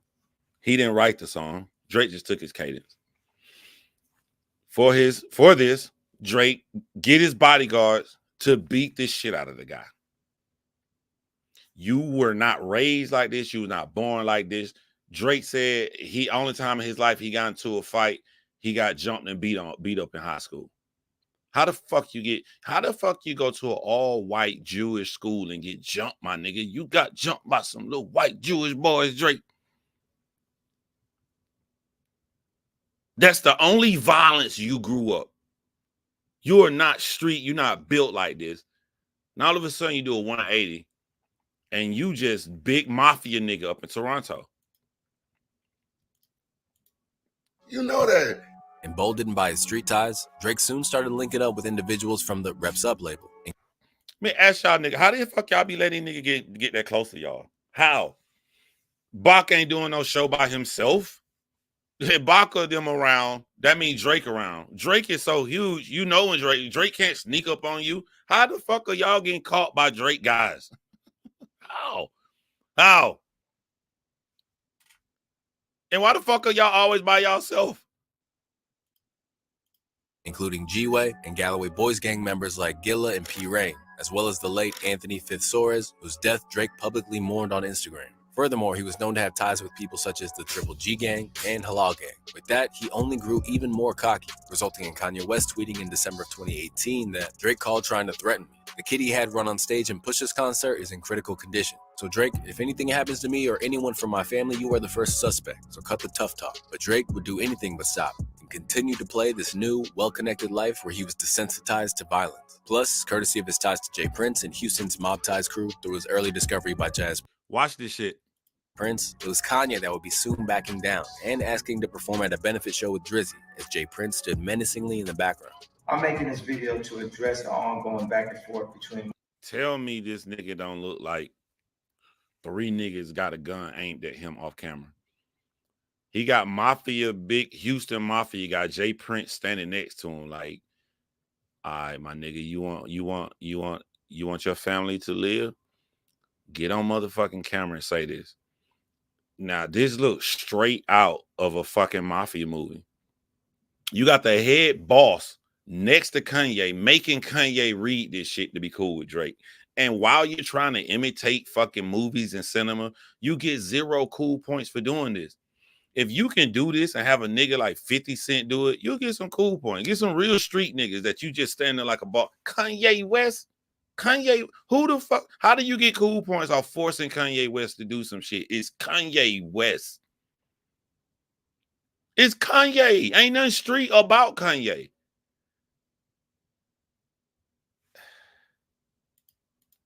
Myself and Drake, both me and Drake have taken shots at each other, and it's time to put it to rest. I believe this event, like this shit, sad watching this. Like, this is real life. They got Kanye West posted up here reading some shit, looking like Kanye West looked like a U.S. soldier that got caught by the Afghanistan people. You know, they have in the video that Afghanistan people standing behind them, and the American soldier got to read, our country did something very bad to them, and we are evil people. That's what this shit looked like to me. Will not only bring awareness to our cause, but prove to people everywhere how much more we can accomplish when we lay our pride to the side and come together. But shit like this, go back to my other video. Yo, you did Kanye West like this. Why ain't nothing happened to Mace and ain't nothing happened to Cameron? Why them niggas laughing at y'all? Like, you pick and choose. You pick and choose who you want to do like this. You don't get no cool points for making Kanye West do like this. Nigga, ain't no grown man in the world afraid to fight Kanye just a one-on-one fight. But this shows that Drake is out of fucking touch with the culture. No one would do this that was ever in the culture, except for a nigga outside the culture. Now well-versed in the ways of the streets, it's for this reason that he could watch Bennett Snipes get wailed on by Eunice Benjima without batting an eyelid. Sued by the victim for traumatic brain injury, as well as injuries to his back, neck, and shoulders. Following the attack, Snipes also alleged Drake gave him a throat/hand gesture as he exited the VIP section before he was allegedly tapped. This is what I'm saying. This is somebody imitating street life. This move, the boss man doing like this, that's in movies. That's in cinema. That ain't in real life. Don't no boss do that for real. But Drake. This a nigga with money playing with people like they toys, like they action figures. This nigga actually did a throat/gesture in real life. Don't nobody do that. While attempting to leave the restroom. From Halal Gang to the Triple G crew, Drake's reach in Toronto apparently knows no bounds now. As a result, when DJ Drama, who was seen as an instigator in the Meek Mill Drake beef back in the day, visited Toronto, he was robbed for his chain, and after they carried out the deed, they shouted out none other than Drizzy while flexing the stolen loot. This what you get for not checking in. Shut up, boy. Yo, when I saw this right here in the video, couple things came to mind. First, when I saw Drama in real life, he was at the RBE event. He was when Daylight went against what was that? When Daylight went against but this is the biggest sign again. Oh boy, don't nobody forget names like me. The most lyrical battle ever. Who was that Daylight went against? But DJ Drama was there. And so when you're at a battle rap event, everybody got on their chains. A lot of people got on diamond necklaces. And it just shows you how many people got on fake jewelry. Because when DJ Drama walked by, he didn't even wear his big shit. DJ Drama wore a thin piece. But the way that shit was glistening, that one little thin chain just made everybody chain in the building look fucking cubic zirconian. I'm like, dog, that's when the nigga got real fucking diamonds and shit on. I thought about that when I saw this right here. And then I thought Rick Ross got punched in fucking in Canada. You getting robbed in Canada. Like, they fucking y'all niggas up in Toronto. What makes these American rappers think that they can go to Toronto and just walk around by themselves? Toronto is a big city. I know I've already went through this. Toronto is the same as going to fucking Atlanta, man. Going to fucking Houston, going to LA. Toronto is a big city. It's not even a big city. It's their big city. What are the most popular cities Americans know? If you ask Americans, name a city in Canada. Out of the whole fucking country, name a city. 95% the first gonna say Toronto, or they're gonna say Vancouver, or maybe say Montreal. We probably don't even know nothing else besides them three. What makes y'all think you can just get off a plane by yourself and just walk around and ain't shit gonna happen to you? Like, that shit is wild to me, man. Even with me making videos like this, pointing out the actual truth, I know for me making these videos, it'd probably be a problem if I go to fucking Toronto. Like, I don't know. To me, it's just moving sloppy. You got beef with Drake. You get off a plane by yourself with all this fucking jewelry in this big ass fucking city, and they love this nigga like the king. Nobody has put Toronto on the map like Drake has, and y'all think y'all could just get off the plane by your fucking self and just chill. Drizzy, you know how he rocks. But it isn't just Toronto's inner city gangs that Drake has ties to. Bizarrely, he's also apparently affiliated with the Toronto branch of the Hells Angels, the famed motorcycle club known for their violent ways and heavy involvement in organized crime. And this was exemplified when that's not even the bad part about Drake being cool. The bad part with Drake being cool about them and getting them and having no qualms with them being his security is how racist, blatantly racist they are. A real black nigga would not do this.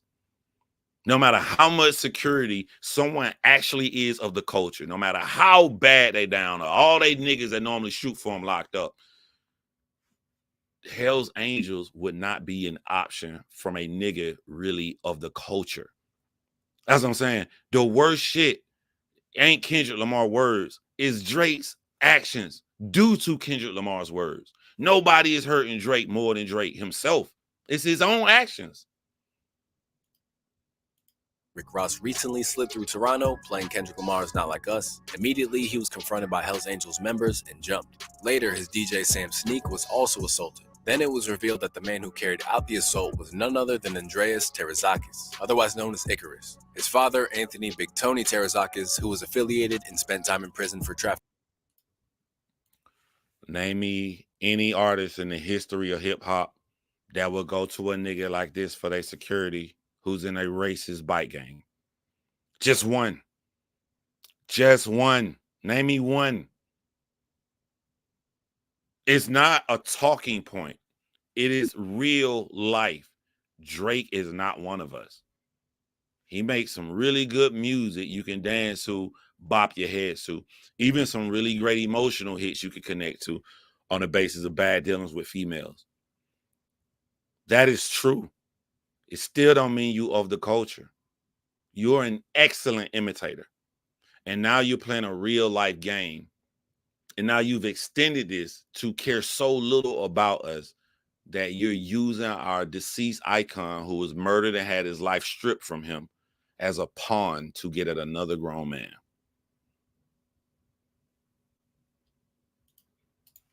Trafficking drugs in the downtown east side of Vancouver, as well as numerous brutal assaults. Previously seen in a Hells Angels sweater from Toronto's Route 18 in a photograph alongside Travis Scott, Drake's flagrant use of their imagery led to Staff Sergeant Lindsay Houghton of the Toronto Police condemning his actions. Seen alongside his neighbor and Hells Angel affiliate Andrew Kernow in the video Family Matters, it seems like Drake is really doing his most to not only maintain a profitable career, but also create a network of people who are also too, right?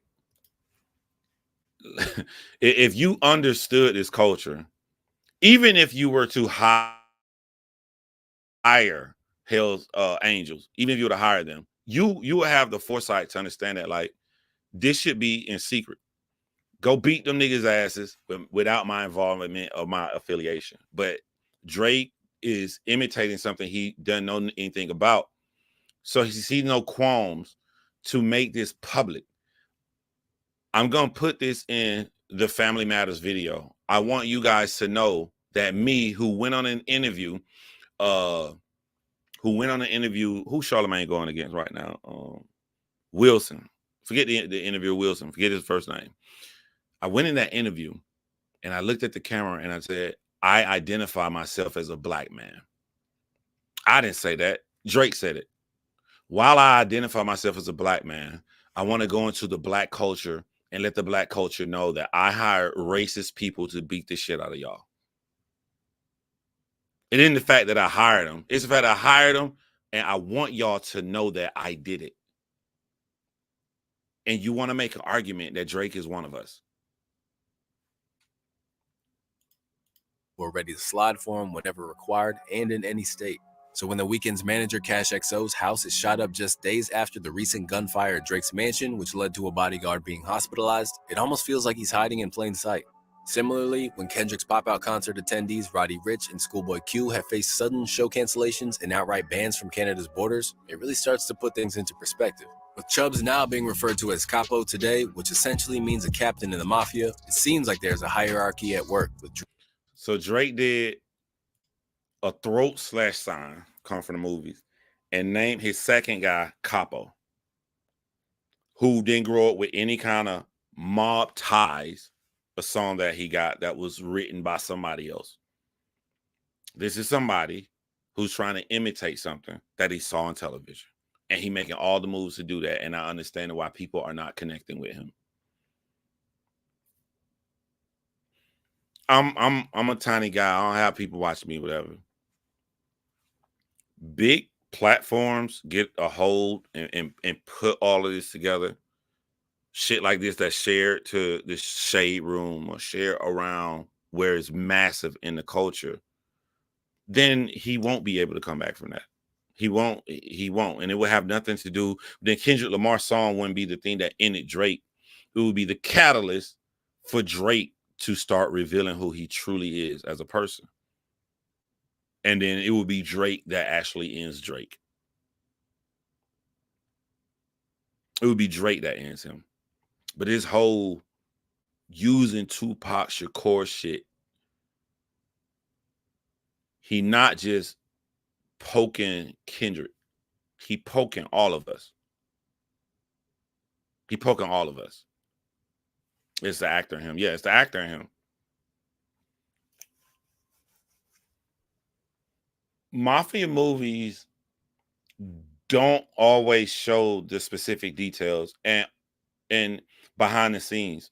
So what I'm saying is, if you're imitating movies, you are only gonna learn surface level shit.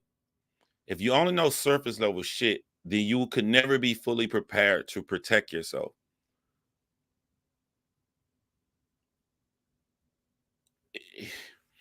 Also, while hip hop culture, there is some like back and forth that you can pull for how they do things and how, you know, black people do shit. There is a difference. There is a difference in how people move. So you trying to imitate this shit, you're making it worse. Push-ups, dissing Kendrick Lamar, I don't think Drake would have a problem performing in LA. Family Matters, a little bit worse, but I still don't think Drake would have had a problem performing in LA. The constant trolling of Tupac Shakur,